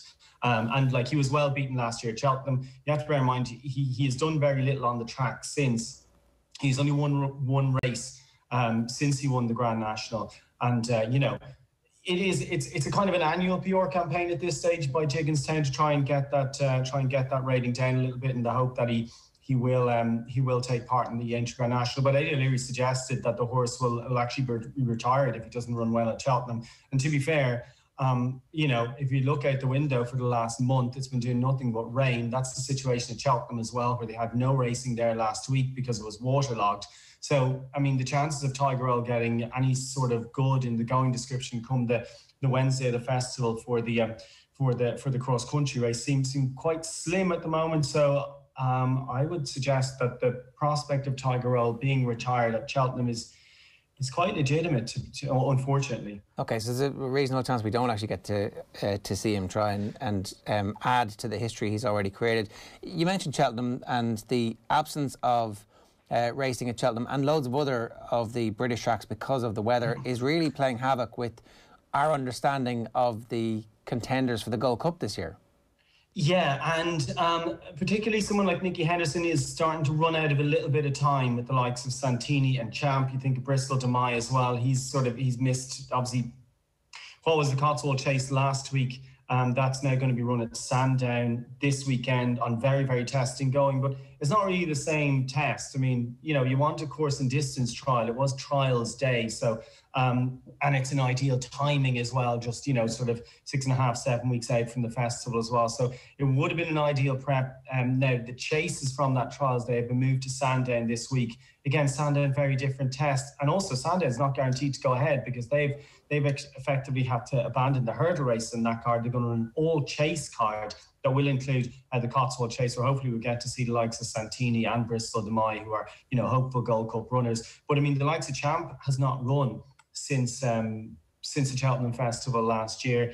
I think he's going to run the Denman Chase in 2 weeks' time. That's his target. But between COVID and the weather and the difficulty with travelling horses over and back to the UK and all those sort of logistical issues. A couple of trainers do look like they could be running out of time, particularly for Gold Cup horse. You don't want to run a Gold Cup horse on very testing going sort of less than 5 weeks out from the race. You just want to give them all that recovery time. The plan is the Gold Cup. The plan is not the Cotswold Chase.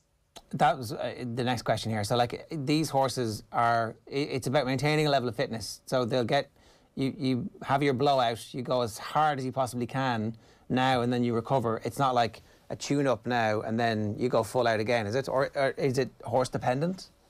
It's a little bit horse dependent, but I mean, once you get to the stage where these are Gold Cup horses, they're a bit older, they're a bit wiser, they tend to take a bit more training, and a lot of trainers will say we can only get them so fit at home, they have to have a race day. They're big, they're 8, 9, 10, 11 years of age, they take a lot of work, and they just get a bit wise as well. At home, they know the score, they just toss around and do the absolute minimum needs to be done because, they've been at these training facilities for 5, 6, 7 years at this stage. They absolutely know the score. So when they get to the age where they're contesting in Gold Cups, the horses are very, very intelligent animals. So that they know when they have to do nothing. So with the likes of, I think of what Paul Nicholls said about Frodon. He ran Frodon just before, about 3 or 4 weeks before the King George. And, the horse ran badly. Frodon came back in, and after he won the King George, Paul Nicholls was adamant the horse was taking the mickey out of him, and that he said, I worked him like he's never worked before. He didn't know himself. So, that's the kind of thing you find out with horses as well. They have to go to the racetrack to see where you are fitness-wise, see where you are form-wise, but also just to kind of get them out of the routine and make sure you can, really tune them up as well. So it's a combination of the two. Yes, it's a prep run, but also you really need to take the horse on to the next level, particularly if you've got a big target in mind. What's the crack with Alboom Photo? Well, Alboom Photo, we spoke to Willie Mullins this week, actually, obviously ahead of the Dublin Racing Festival. It was a bit sad, wasn't it? A Zoom call, and Willie Mullins, you don't get to go down there and get the prawn sandwiches or the nice cups of tea or get the decent tips from the stable staff when the microphones are turned off. So it's always a little bit of a lesser experience, a launch meeting via Zoom, which we had it anyway. Willie Mullins said that Alboom Photo is going to have a strong piece of work this week. It'll probably be an away day. So again, with COVID, the restrictions are make life difficult for trainers. They normally, they could have just maybe stuck Alboom Photo in the box with the other runners, and maybe they'd be allowed to have a race course gallop after racing somewhere. They can't do that now. Like on race days now, only the participants who are racing, i.e. horses, jockeys, trainers and stable staff, they're the only people allowed in the venue. So even Alboom Photo can't go for a school around after racing, as would be a fairly regular occurrence after racing at this stage of the year. The bigger trainers would bring a couple of lorry-fulls of scooters and they just go for a hack around the track. Anyway, like I said, it's been made difficult, but he has some sort of top secret plan that he wasn't willing to tell us. So I'm sure one of the friendly local racing managers perhaps might have opened the doors for him at some stage and let him school Alboom Photo around. But that's a significant piece of work for him. Obviously, the method for getting Alboom Photo to the Gold Cup is tried and tested at this stage. It's just a run in January at Tramore in that Savills Chase and then straight to the Gold Cup. A method that happened almost by accident 2 years ago. But look, he's trying to emulate best mate and go for a third Gold Cup in a row. So he's pretty happy with that technique so far. What are the odds and what's the value like at the moment for the Gold Cup? Yeah, well, I know, Jerry, you do like to make sure I suggest something at a big price, but Alboom Photo at 4-1, there's nothing wrong with that price as far as I'm concerned. Obviously, this weekend at Leopardstown, we have the Dublin Chase, the Paddy Power Dublin Chase, so that'll be significant. It used to be called the Hennessy. We've got Manila Indo and Delta Work. Remember from our Christmas chase, Manila Indo and Delta Work, they were the top of the market. The two of them came down and we ended up with Aplutar obviously getting the better of Kenboy and Mellon. Kenboy and Mellon are going again, and then as are Manila Indo and Delta Work. So, you'd imagine we'll see where we lie with how many of those four runners end up in the Gold Cup. Then you look at Manila Indo, he's currently 9-1. Obviously, he was just touched off from the RSA last year. You got Santini, who's 10-1, who I'm still going to back each way for this race, even though, he's so slow. Bristol Demai, I actually surprised Bristol Demai is such a big price. He'll be running the Cotswold Chase this weekend. He's about 40-1. Then we've got Aplutar, of course, winner at Christmas. He's going straight there. He's 10 to 1. Champ is only 12 to 1, even though he has not run since that run in the RSA last year. They got the likes of Royal Pagaille. And then Delta Work is 25 to 1. So I'm kind of very tempted to suggest that Delta Work is going to run a big race this weekend at Leopardstown. Obviously, he prefers Leopardstown, and I think that 25 to 1 might shorten up for the Gold Cup between now and Sunday evening. But Alvin Photo, a very worthy favourite, and I don't think he's too short at 4 to 1 currently. But I don't think he'd get too much different on the day. I imagine he'd be kind of, if all systems go, he'll end up going up by maybe 5 to 2 shot or something on the day. So 4 to 1 now doesn't seem too bad. I'm still going to back Santini each way. At 10 to 1, as it seems an annual ritual on these chats we have about the Gold Cup Ger. And maybe the one that could be a little bit of value is perhaps Delta Work at 25 to 1. But again, I think you're banking on him having a big run, a big run this weekend at the Dublin Racing Festival. And so for anybody who's thinking about that, now is the time to make that bet if you think Delta Work is going to have a good run this weekend, because it'll be a much shorter price after that. Or will it be much shorter? Yeah, well, I mean, if Delta Work goes and wins and beats the likes of Manila Indo and Kemboy, well then Manila Indo is currently 9 to 1 for the Gold Cup, 8 to 1, 9 to 1. So you'd have to think if Delta Work goes and beats him at Leopardstown fair and square on Sunday, he would sort of trim into that kind of 10, 12 to 1 bracket. Okay, so there's a little bit of method to my madness. Find a non-runner, no bet, which I think most bookmakers are doing at the moment on the Gold Cup. You can have that bet, and if he doesn't make it, you're safe. But also, if you have it now and he wins at the weekend, you're on at a big price and you get a free bet. Yeah, I don't think the 25s is non-runner, no bet. But look, at 25 to 1, I think you get a few extra points. I'm really looking forward to Dublin Racing Festival this weekend, though. Anything in particular? I've a couple for you. Again, I know you like the big price ones, so just a quick look through. Gentleman's game in the first on Saturday. He's about 12 to 1 for Mouse Morris. Really impressive winner at Cork when last seen. He's stepping up in trip. I'd love to see Darver Star. Hopefully he runs in the Irish Arc also on Saturday. He's a double figure price as well. He was beaten by Franco de Porto over course and distance at Christmas, but he's probably asked to do too much too soon. And I hope if Darver Star just stays over 2 miles and is ridden with a little more restraint by our friend of the show, Johnny Moore, then he can run a really good race. And just on the Willie Mullins comments, by the way, we've 2 articles full of his comments on OTBSports.com. And 2 that I would definitely keep an eye on are San Sam in the Grade 1 Juvenile. Now, his stablemate is a warm order favourite for that race on Sunday, but Willie Mullins was very keen to talk about how much that horse has improved. And another one trying to pick through trying to read between the lines a little bit. Galoise, who's 25 to 1 on Sunday as well. She is entered at Ferry House on Monday, and that's actually likely her target. But I live not too close from Ferry House, and we are subaquatic at the moment. And the likelihood of Ferry, I don't know whether Ferry House can go ahead or not. They tweeted this morning to say they're unraceable. So it's due to go ahead on Monday. So if the ground is really, really bad at Ferry House and they're unlikely to go ahead, Galoise might get a run at on Sunday. And she's a filly, she's really, really impressive. She gets weight from the rest of the field. And 25 to 1, I think she could be a bit of a runner as well. All right, we like the sound of that. Tom, good stuff. Thanks a million. Cheers. Thanks, Stuart. Tom Malone giving us some thoughts there on the racing situation at the Dublin Racing Festival this weekend. We'll preview that in more detail on Friday Night Racing with Johnny tomorrow. And also then, of course, every Thursday we're counting down to Cheltenham. So that's your Gold Cup card marked by Thom. You can get all that, as he said, on the OTB Sports app and on OTBSports.com.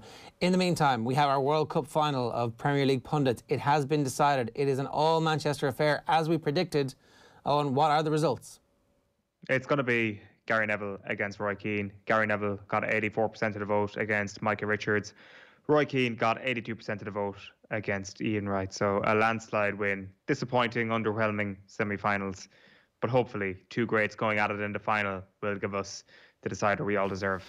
Sometimes you don't want your semi-finals to be classic games. You actually, this lulls everybody into a kind of, it's not going to be great. And then the final is amazing. Exactly. That's my thought process as well. And I've got high hopes for the next 24 hours. It's going to be an absolute cracker over at Off the Ball AM on Twitter. All right. It is 23 minutes past 9. Sue Murphy, good morning to you. Oh, we'll get to her in 1 second. If you want to get involved this morning, 0879 180 180 is the number. We're talking TV picks with Sue. And I think the important thing here is that you have finally finished The Sopranos. Are we going to give spoilers or not? What do we decide in the slot?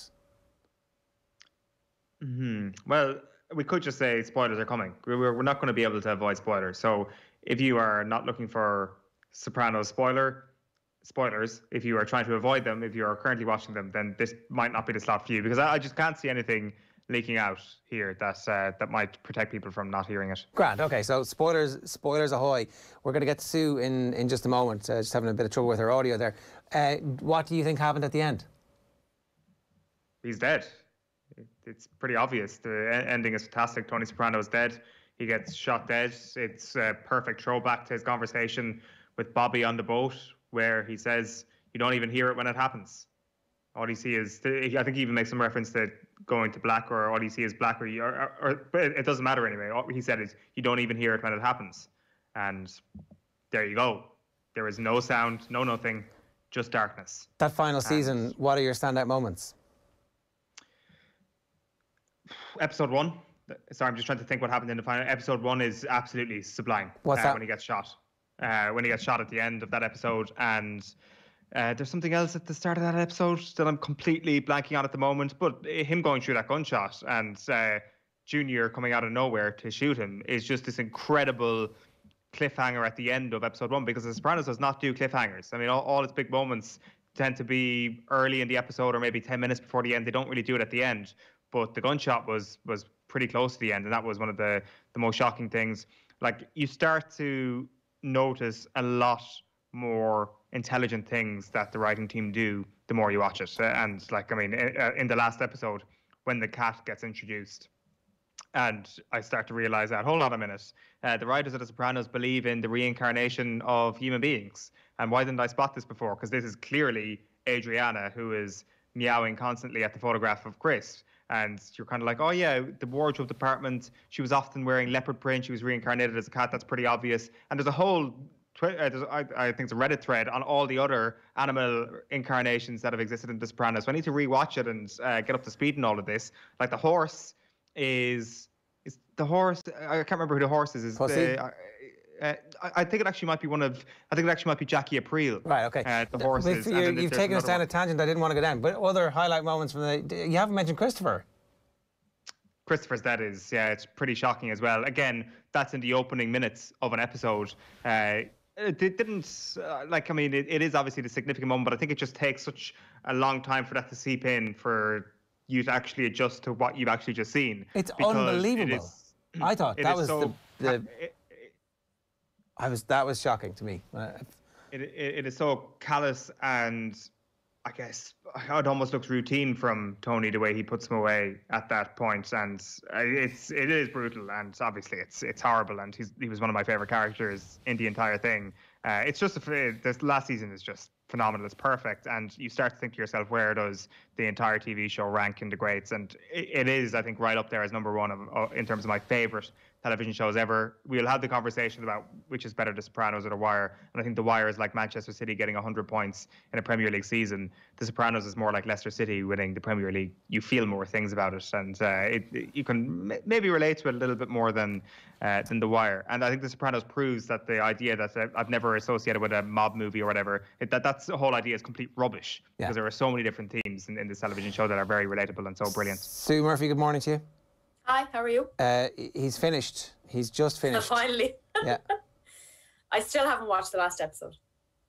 I'm sorry. I will get around to it. I'm still very hurt about finding out the end of it, and now I know about a cat as well, so I feel like I'm at the point where I have to go back to the start and just start Sopranos again. But on Eoin's point there, sorry, just about the perfect TV, The Sopranos was the one that kicked everything off as being this amazing golden era of TV, and what an amazing show. Nothing has really met it in terms of standards. It's just unbelievably good.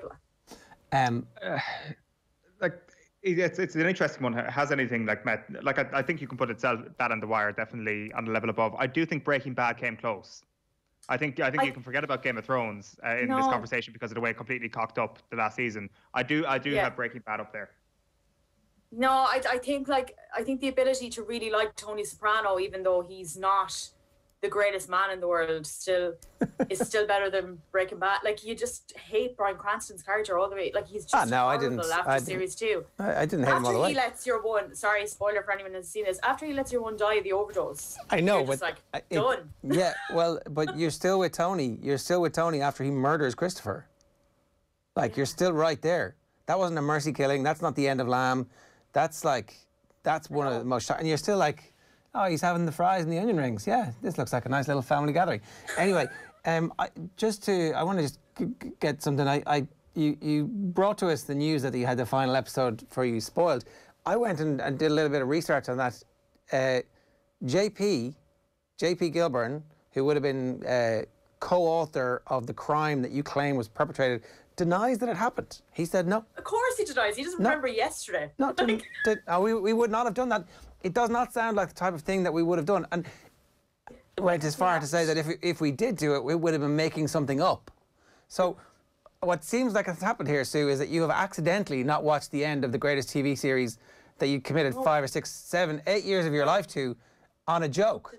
No, Ray Foley did it. But he didn't tell you what happened. Yeah, absolutely did it. I don't know if JP was as involved as I think he is now in my head, but Ray definitely gave away the ending of The Sopranos. And was it the real? Was it not just a made-up one?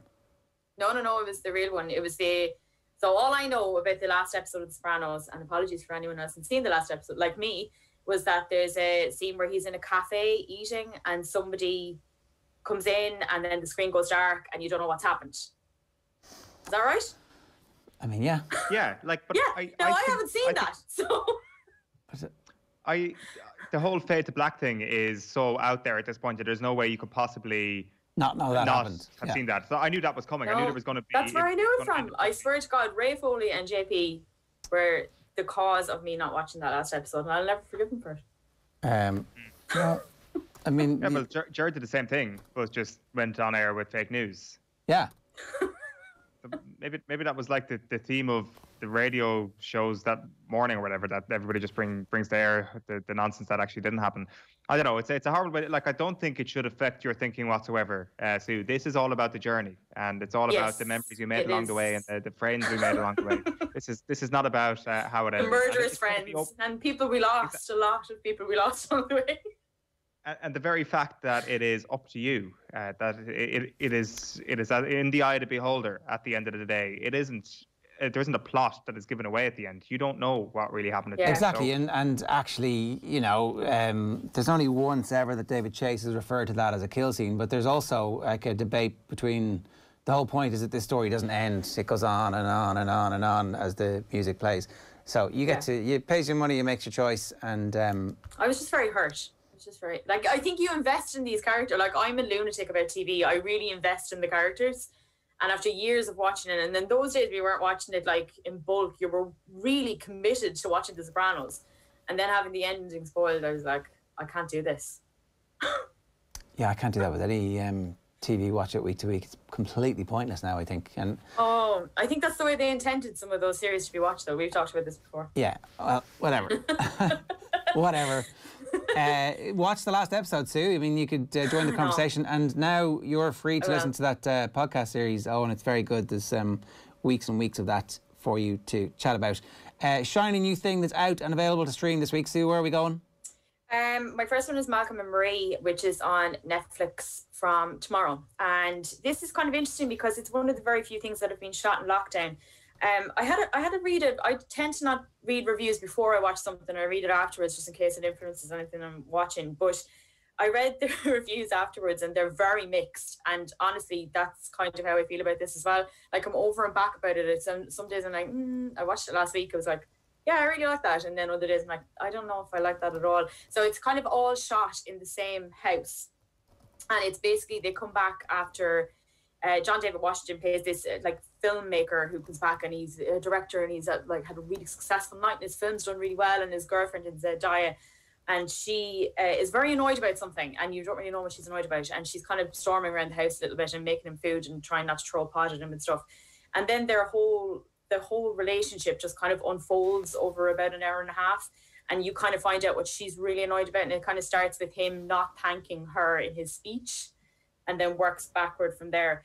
But it's very there was a lot of it that I was watching and going, oh my God, this is real first world problems. Like, he didn't thank you in his speech as a director. Wow, you're living in this mansion, like, get over it. And then there's another part that you're just like, oh, I think every couple has had this row where they come home at 2 o'clock in the morning and somebody's done something to piss the other person off so much, and they're rowing until 5 about everything that went wrong with their relationship. And it's it's addictive. You can't actually turn it off. You're kind of interested in everything that's going on. And their performances are actually really good, but it's only ever the two of them. It's shot in black and white, very scaled back. So you can understand why they wanted to shoot it as kind of like, it's a great idea for a lockdown film. But I don't want to say enjoyed it, but I was intrigued by it, absolutely intrigued by it.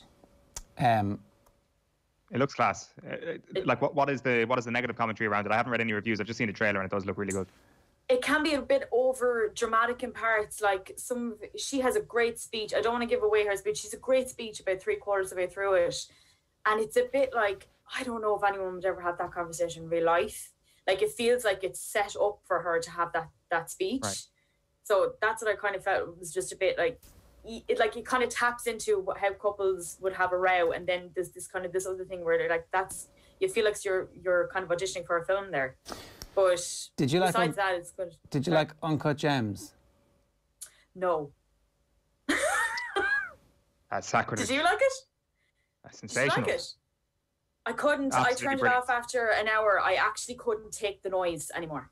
I watched it at the start of lockdown, and I kind of hate it because, like, I see the kinetic energy, I see the performance, and but just at the end of it, and I kind of, the way you're talking about this, I'm like, yay, a 4-hour argument distilled into an hour and a half non-stop of a couple who are pissed off and angry at each other. It's exactly what my life needs right now. Yay, let me volunteer to slit my veins slowly and let the life bleed out of me. It's not as unlikable. No. Like, Adam Sandler is just really unlikable in Uncut Gems. Like, I just felt like I've never watched that amount of noise. Like, there's no point in Uncut Gems where it's silent and you can kind of take in what's happening. It's relentlessly just going all the time. Him trying to figure out how he's going to get this. It's just, I have to stop it and go, I need to just like be in a room and be quiet for time. It's not like that. What age are Malcolm and Marie? Oh, she's like, I get the impression that she's a good bit younger than, but she's in her 20s and he's in his 30s. That's what I get the impression of. But I mean, she's in real life, they're both like around 30, I think. Right. Why did you ask that question? People bickering in their 20s can FRO jump in the sea. It's like, wow, your first world problems. I'm out. There is an element to that. Like, it's kind of like you've nothing really to be. Yeah, come on. The further it goes into it, and she kind of reveals more about their relationship, you're like, oh, I'd be pretty annoyed about that. So yeah, like. There is elements that you'll identify with, but at the start, it's very hard to get into it at the start because you kind of feel like, oh, you just came back from a premiere in your lovely dress, and it's hard to feel sorry for you. This is just going to be a grumpy old people's review of television and movies every single week. Hey, look, got a bit of slack. Look, I mean, if that's what this turns into, I'm absolutely thrilled about that. Stand up for your generation on why should we watch you bicker for an hour and a half about like nothing. Go on, tell me. Avocados are expensive. Poor Eoin. And nobody he always gets the young thing. Like, what age were you when The Sopranos was actually out? Sorry, I missed this chance earlier. Yeah, what age were you when The Sopranos was out? Like, I mean, that is the most patronising question I've ever been asked. You see, you were just giving out about us being old. Like, you have to expect it to come back. You can appreciate it because you don't know what life without a mobile phone was like. You were born in 94, so it's out in 98, 99 is the first season, I think, is it? 2000. What difference does that make? Just curious, it's all. It's like, for you, it's a period piece. You're like looking back and like, wow, that's pretty interesting. John Duggan made a reference to Dallas and split screens earlier on. Owen, what's Dallas?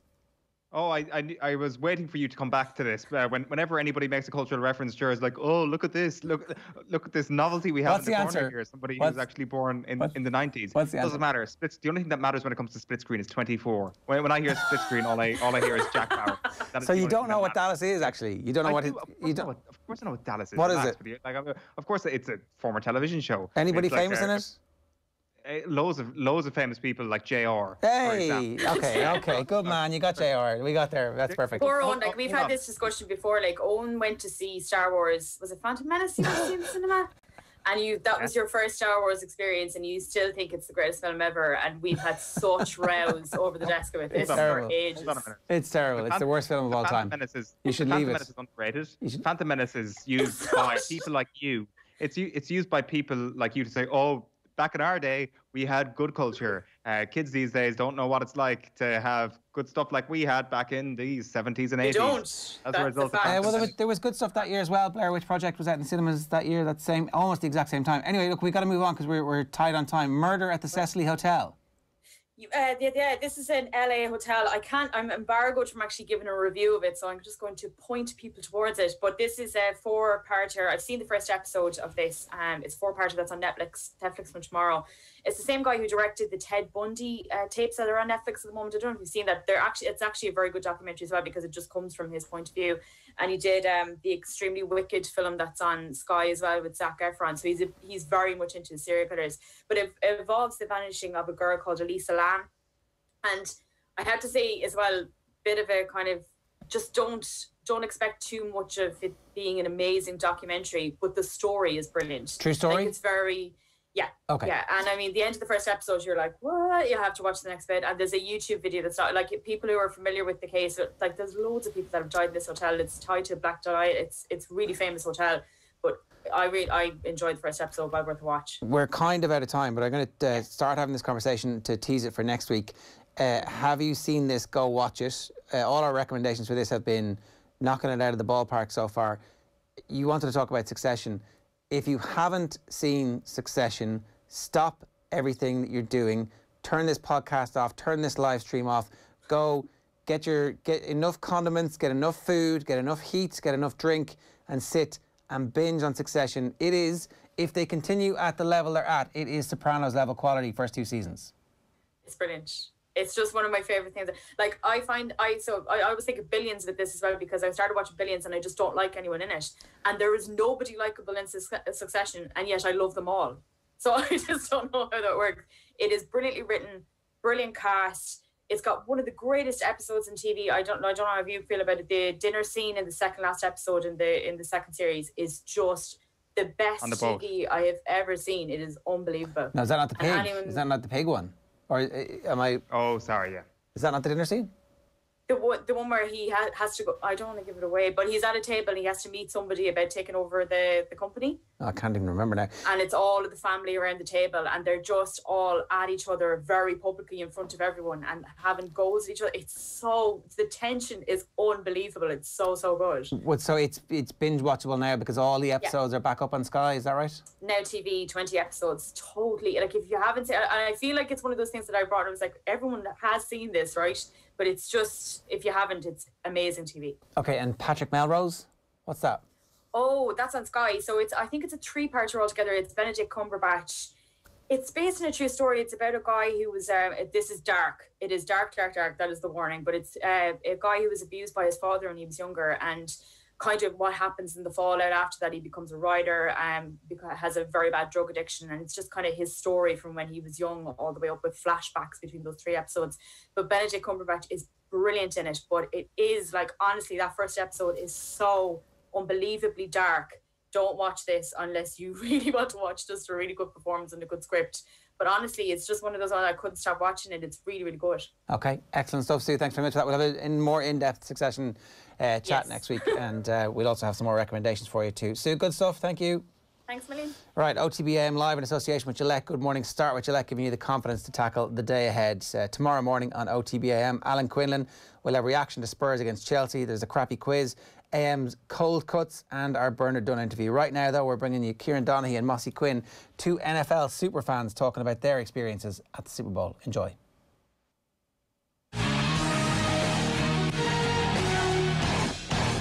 Yeah, it's that time of the year. So it's Super Bowl 55 on the way. We thought we would talk to 2 men who've been to Super Bowls down the years. I know it's probably something lots of you haven't done and would like to do. Let's find out if it's all it's cracked up to be. Kieran Donaghy, hello.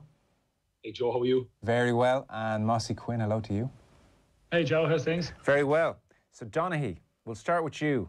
2013, New Orleans. This was your honeymoon. This is my honeymoon, yeah. I think the wife got full say of the wedding, which I was very glad to hand over. And maybe she wasn't as glad when she found out where we were actually going on our honeymoon, but I was in full control of the honeymoon. So just fitted in a kind of a 4-day slot in New Orleans around Super Bowl weekend, in the faint hope of maybe getting tickets and trying to get to it. Well, I was going to say, so the tickets thing is interesting. How do you get tickets for Super Bowl? Oh, you won't believe the lengths I went to. Poor old Dick Spring got a text and all, see if he could get on to Bill Clinton and see if we could get tickets. I was never going to be in a Super Bowl weekend again, so I was like, I got to pull out every stop, every call. And I'd given up hope. I remember we were in the casino in Vegas, and yeah, I'd given up hope on getting there. And a buddy of mine, Jerry Rochford, who's a big Kerry fan and a Man United fan from London, gives me awful grief about supporting Chelsea. And I rang him and I just said, Jerry, there's no chance you know anybody in America that'll be able to get me 2 Super Bowl tickets. He said, where are you? I said, I'm in Vegas. I'll ring you back in 5 minutes. And he rang me back in 5 minutes with 2 tickets. And he said, where in Vegas are you? I says, I'm in Caesar's Palace. And he was like, there's a man there, Maurice McKelligot, another good Kerry man from Lixnaw, living in San Francisco, and he's after getting 2 tickets for you. And they're on the way to Caesar's Palace. So I had to go down in and collect them. The only problem was that I had to mind them for about 5 days, Joe, which, if you know me, a small bit scatty at times. So it was like every morning there was a check to make sure they were in the safe. There was the flight. They were in my top pocket in the flight. There was no way I was going to end up losing them. But I got them in the end. And it was some experience now. Okay, well, I do want to hear about the experience. Mossy, you went in 14. Yeah, and it's interesting to listen to Kieran talking about it. I was the same. I went with Barry Cowell, who would have played with Dublin for me for a long time. So myself and Barry had been at probably 5 or 6 NFL games over the previous 9 or 10 years. We'd been at playoff games. We were at an AFC Championship game in 2008. So obviously the next stage is try to get to the Super Bowl. So we decided the one in New York, the first kind of cold weather one, 2014, we figured if we couldn't get it through connections in New York, we'd probably never get it to one of the other cities, because it's usually, we just fell through the Irish connections. And very similar to Kieran, we actually booked the flights 6 months in advance. We booked, and again, another benefit is a lot of the times for this week, for instance, this weekend it's in Tampa, obviously a limited amount of hotels. Florida would be a bit better, but you wouldn't have that issue with New York. So we figured we'd get flights and accommodation anyway. We do whatever we could to call in as many favours as possible to try and get tickets. And worst case scenario, we were in New York and we'd watch it in a bar. But same as that, we started contacting people actually in September, October. But that's like someone ringing you now looking for an All-Ireland final ticket, And I think you rang me as well, Massey, did you? I think I did. You knew I was there the year before. Where'd you get the tickets? Anyone in my phone book that I thought could have a connection to it. And it was funny. And the thing is, we ended up getting them. And the majority of people you ring either say they laugh at you and say no, or I know. 1 or 2 people kind of said, well, look, you're ringing me in September, come back to me a couple of weeks out when you know what teams are in it. And a lot of it comes down to whether it's the big market teams, like if it's the Patriots or someone like that, there's a huge fan base, whereas if it's, again, how far they have to travel as well. So we'd actually, a couple of us lads who just finished up with Dublin around 2011, 2012, there was every year Dan Rooney was the US ambassador to Ireland and he was living up in the Phoenix Park there, obviously in the US embassy residence. And every 4th of July, he used to arrange a 4th of July party, which there was a flag football game that was part of it. And a couple of us were invited to play, myself, Barry, Jason Sherlock, there was a few others, Eamon Fennell. Eamon tried to play, but they had 2 local Irish American football teams. The Dublin Rhinos, I think, were involved, possibly the Rebels as well. So it was a flag football game. It was part of a day there was tents with beer and hot dogs and wings and food, and it was class. It was a brilliant trip, our brilliant day that they organised, and we were in it for a couple of years. We played in a couple of the games, and Ben Roethlisberger, Dan Rooney, as well as being the US ambassador, he owns the Pittsburgh Steelers, or his family owns the Pittsburgh Steelers, so he was the owner. So Ben Roethlisberger actually came over, the quarterback for the Steelers, was there one of the years as well, so he was there on the 4th of July in the Phoenix Park. But and I was going through all the list of contacts in October, November. We'd actually done a couple of charity events on the back of that appearance for them in July. We went and there was a couple of charity pieces, so we'd we hadn't done much in terms of we turned up and just did a couple of small things. So I'd sent an email to the contact in the embassy saying, look, and usually every Irish person says, oh, here, go away. She thanked me for getting in touch with her, thanked me for thinking of her for the request. And she said, we got an email then in January saying we were on Mr. Rooney's list. Now, we didn't know what that meant, as in how big a list or how. And then similar, 10 days out from the Super Bowl, I got an email from a guy in the Pittsburgh Steelers organisation, emailed me to say I'd been successful. Once we arranged payment, he'd get the tickets sent to us. So the tickets were FedExed from Pittsburgh to Ireland. So I actually, similar to Kieran, the tickets arrived 2 days before we flew out. So I'm in Dublin with Super Bowl tickets. And again, talk about gardening with my life, going through the airport. They were obviously more important than the passport nearly, you know. So you were more important than Barry Cal. We would have left him at immigration if we had the tickets were coming. So it just meant it just made the whole weekend, because we weren't getting there scrambling looking for tickets on the Friday, and it added to the whole experience. You could go relaxed, and a couple of buddies of mine came as well. Now they didn't go to the game in the end. They were happy enough to just take in the weekend and watch it in a bar. So yeah, Mr. Rooney was brilliant. He was a gentleman. He's passed away since. His family's still on the Steelers, but he was very generous man, and it was brilliant. We were delighted to get it, you know. So Kieran, you've been to your fair share of sporting events. I know you saw Chelsea winning Champions League, Super Bowl day, the whole shebang. Good, unmissable, unbelievable. Like, what are the big memories from it? I suppose we were lucky in a way, because New Orleans is fairly out of the way, and you know, as Tomas says, you know, in New York we'd know so many guys over there, but New Orleans we were lucky. We'd Mark Murphy, who was the golf pro from Waterville, who won Big Break, and he actually picked us up in the airport in a Hummer, and we crashed a Hummer on the way back to the house. A poor taxi man pulled out, made a mistake, and got a Hummer into the side of the car. So that was the first that was within about 30 minutes of hitting New Orleans. We were already causing carnage. But he had another friend who had a house at the end of Bourbon Street, so we were able to go down there that morning of the game, and it was a big party. There was like 200 people in the party, and they were doing, you know, taking all the bets on the final scoreline and the boxes, etc. And drink everywhere. And we drank there all day at the bottom of Bourbon Street, and then we kind of walked away up through Bourbon Street till we got to the game. No, we were, you know, we were fairly well on it by the time we got to the game, but it's a long 4 hours, and, you know, there's only so much of the beer you can drink. But we were lucky. We got a great game, Joe, to be honest with you. It was the Harbour Bowl. It was, if you remember, John and Jim, the two brothers, which is an amazing thing if you think about it. Yeah. Two brothers coaching in a Super Bowl, and their son and respective nephew were actually on the coaching staff as well. So it was a tough one for the mom and dad of that family to know who to cheer for. But you the famous Beyonce was on at half time, which was obviously epic. Hillary was delighted with that. But then we had the power outage. So for 34 minutes, right, Jacoby Jones caught the return. The boys were what were they up? They were up 20 about 21-6 or something like that, and they caught the Baltimore Ravens caught the kickoff, and Jacoby Jones ran it into the pitch, touchdown, and you know, it looked like the game was over.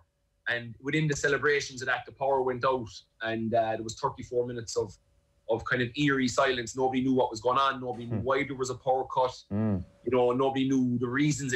Like, you're all kind of going there, this shouldn't happen in a Super Bowl. So is there something? I was getting a bit panicky. I was like, even thinking, is this a terrorist attack of some kind? Yeah, something weird going on. This is not the game. This isn't the Castle Island Blitz at Christmas. You forget to put the 50p in the meter and the lights go up midway through the game. This is big deal. So they came back on, and Colin Kaepernick led the 49ers, who'd never lost the Super Bowl before that. Obviously led by Joe Montana and all the other ones, and Young. So they just went on a massive run, 17 straight points, brought it right back. I think there was like 4 or 5 in it. They brought the ball down to the Baltimore 7-yard line. And that was the 2-minute warning, and they were on the 7-yard line with Colin Kaepernick and Anquan Bolden and a load of options, and you were kind of going, they're going to pull off this comeback, which would be amazing. But it was a joy to watch Terrell Suggs and especially Ray Lewis, the way they led them 4 downs, and San Francisco ended up turning it over in downs. It was a bit of a dubious call in the last one that was thrown to the pylon by the corner, but an unbelievable game and an unbelievable experience. And yeah, it's kind of like an All-Ireland final. you know, a good All-Ireland semi-final with all the crowd there from their counties is the best atmosphere, I always think. Your All-Ireland final, you have a lot of people there that are corporates or whatever that mightn't have a real passion for the team that's playing. And the Super Bowl was similar to that, but blowings from Kerry on their honeymoon, you mean? Exactly. But like, I was invested. Don't you worry. I was like the worst type of American fan you could ever see. Like I had the big foam fingers. I was roaring and shouting. I was cracking people up around me, and it was good fun. Yeah, Moss, you went then the following year. Who was your halftime show, Mossy? Bruno Mars, Joe. Wasn't happy. You can't get everything in life. No, unfortunately not. No.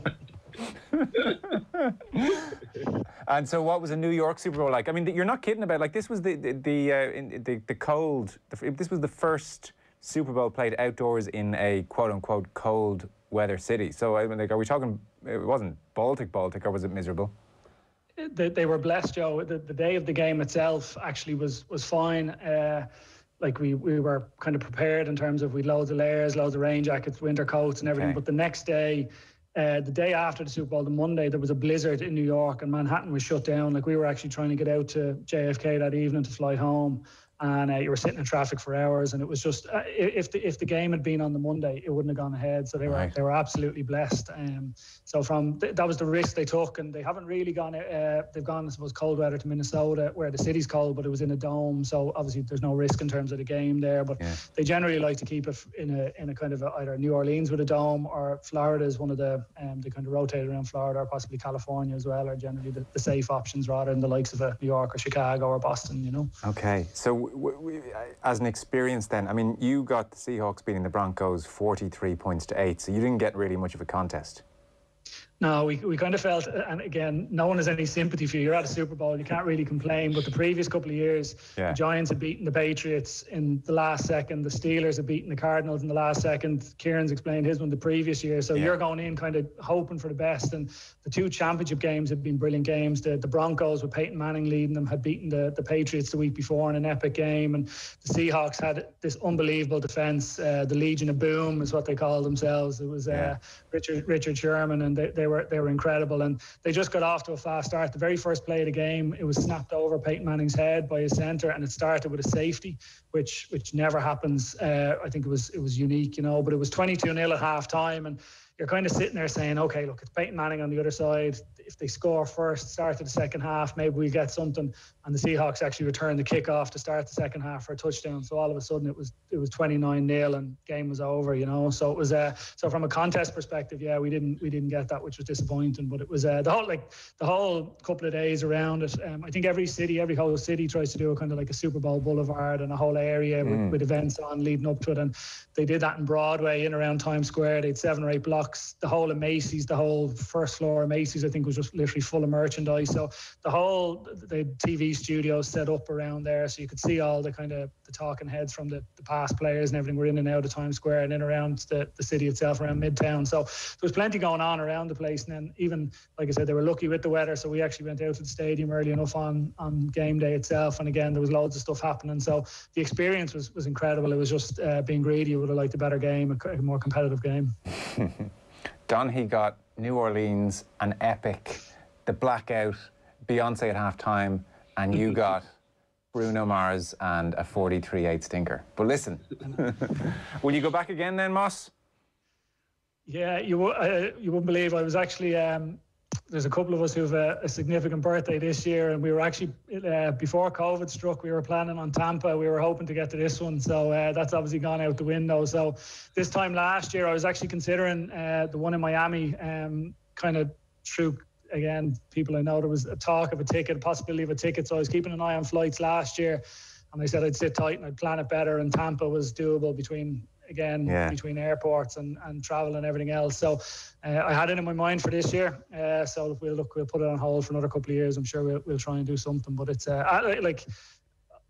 I've had a huge interest in American football. I love the sport anyway. The thoughts of getting to a game is great, but I actually do enjoy the whole sport itself. So I definitely try and get back to another one. Yeah. No, it's you've whetted the appetite. It sounds like it's one of those must-do things if you can.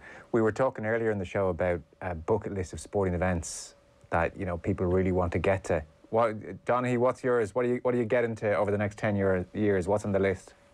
Augusta is on the list. An NBA finals game would be pretty cool to get to. Even an Eastern Conference or Western Conference finals game. I just think playoff. I've been to one playoff game before, but playoff basketball is so different to the regular league games. So they'd be definitely high up in the agenda list. Mossy, I say you've Augusta in your back pocket as well. Yeah, for sure. That would be number one, I'd say. And then, again, I'd like to see a Champions League final. I haven't got to a Champions League final. So if something like that, if an option to go to one of them, particularly if United happen to get back there at some stage. Oh, there'll be plenty of time. I mean, it'll be your next big birthday before that happens. That'll be a nice 60th, Moss. There you go, yeah. Listen, fellas, thanks for that. Thanks for coming on. Kieran Donaghy, Mossy Quinn, talking about, well, they've been to the Super Bowl, unlike most of us. So enjoy the game Sunday. Thanks, Joe. Thanks. All right. Thanks, Joe. See you, fellas. And by the way, the lads will be previewing the game from Friday midday for it's our Snap Super Bowl preview special from midday Friday. So all the build up there. And of course, you can watch the game itself this weekend with a Now TV Sky Sports Pass as well. Back in a second. Pep was using this really interesting formation, or kind of a hybrid of formations, really, in the first half. Listen, against the likes of Burnley, you know, Cancelo was coming into play as a central midfield player, and when they were in possession, it was a 3 at the back, and Cancelo was coming into midfield. So you had Gundogan, Rodri, and Cancelo in the middle of the park. So I think that was more, well, obviously Gundogan was pushing on, but I think that was more like stopping the counter-attack, you know, because when he tucks in, now it does leave the right flank for Manchester City or the left flank for Burnley wide open, and it is susceptible, absolutely. And I think, you know, against the likes of Burnley, when they retain the ball and they have 70-80% possession, they get away with it. But it's an interesting little thing that he does. I just hope he doesn't get too cute, too clever in the Champions League, because if you start trying these things out. Now, I know he does with Kyle Walker to a certain extent, and when Mahrez plays, he does an awful lot more, because he asks Mahrez to stay high and wide and stay on the touchline. So kind of having a right back on the same line as Mahrez, you know, either underlapping, well, it's impossible to overlap unless you run off the pitch with how high and wide Mahrez actually stays. But, you know, he'd much rather Cancelo come in and then leave Mahrez high and wide on his own, isolated in a 1v1. It's interesting, and it works. It's very, very good, and it's beautiful, and the intricacies are fantastic when you see Cancelo coming into the middle of the park and being a number 6 with Rodri, and then how quickly, when they lose the ball, he sprints at an angle to get back in at right back, and Laporte kind of drops in as a left back. So it's very, very good to watch. But I think when you get to the crux of the Champions League, remember against, was it Lyon, Monaco, you know, you think of the games that Manchester City lost that maybe they should. There was always that question mark with Pep. Is he overcomplicating things? You know, when you overcomplicate or do these little things against the Burnleys of this world, or even in the Premier League, you get away with it. I'd love to see us bring a second playmaker in, someone like a Hugo Keenan. It's clearly not going to be if he plays Bundy at 12 or Robbie Henshaw. I don't think it's got to come from there. I think it's got to come from elsewhere, whether it's Ringrose or that full-back role, and then that allows us then to be able to play with width that we haven't really done as much. And how does that look, Niamh? So we're watching on Sunday, and I'm keeping an eye on Hugo Keenan, for instance, and you know it's a position you know well. For him to be operating as a second playmaker, what's he doing? Is he taking the ball instead of Johnny at times? Is that what you mean?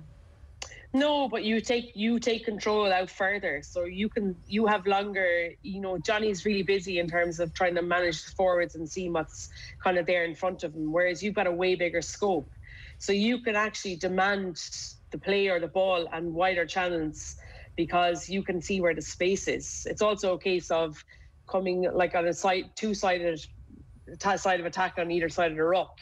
You demand the ball back on a blind side or something like that. It's just keeping the defence very honest. It stops any sort of rush because they don't know where the ball is going, and it just allows you then to play more heads up, but also gets more players involved. I think at the moment, if I'm defending Ireland, I know I just have to defend that pod that's coming around the corner and defend Johnny because I can rush them, put them under as much pressure as I can, because we don't offer a threat anywhere else. And I think we can't progress in terms of the world standings in the game that we want to play if we can't bring other people into the game.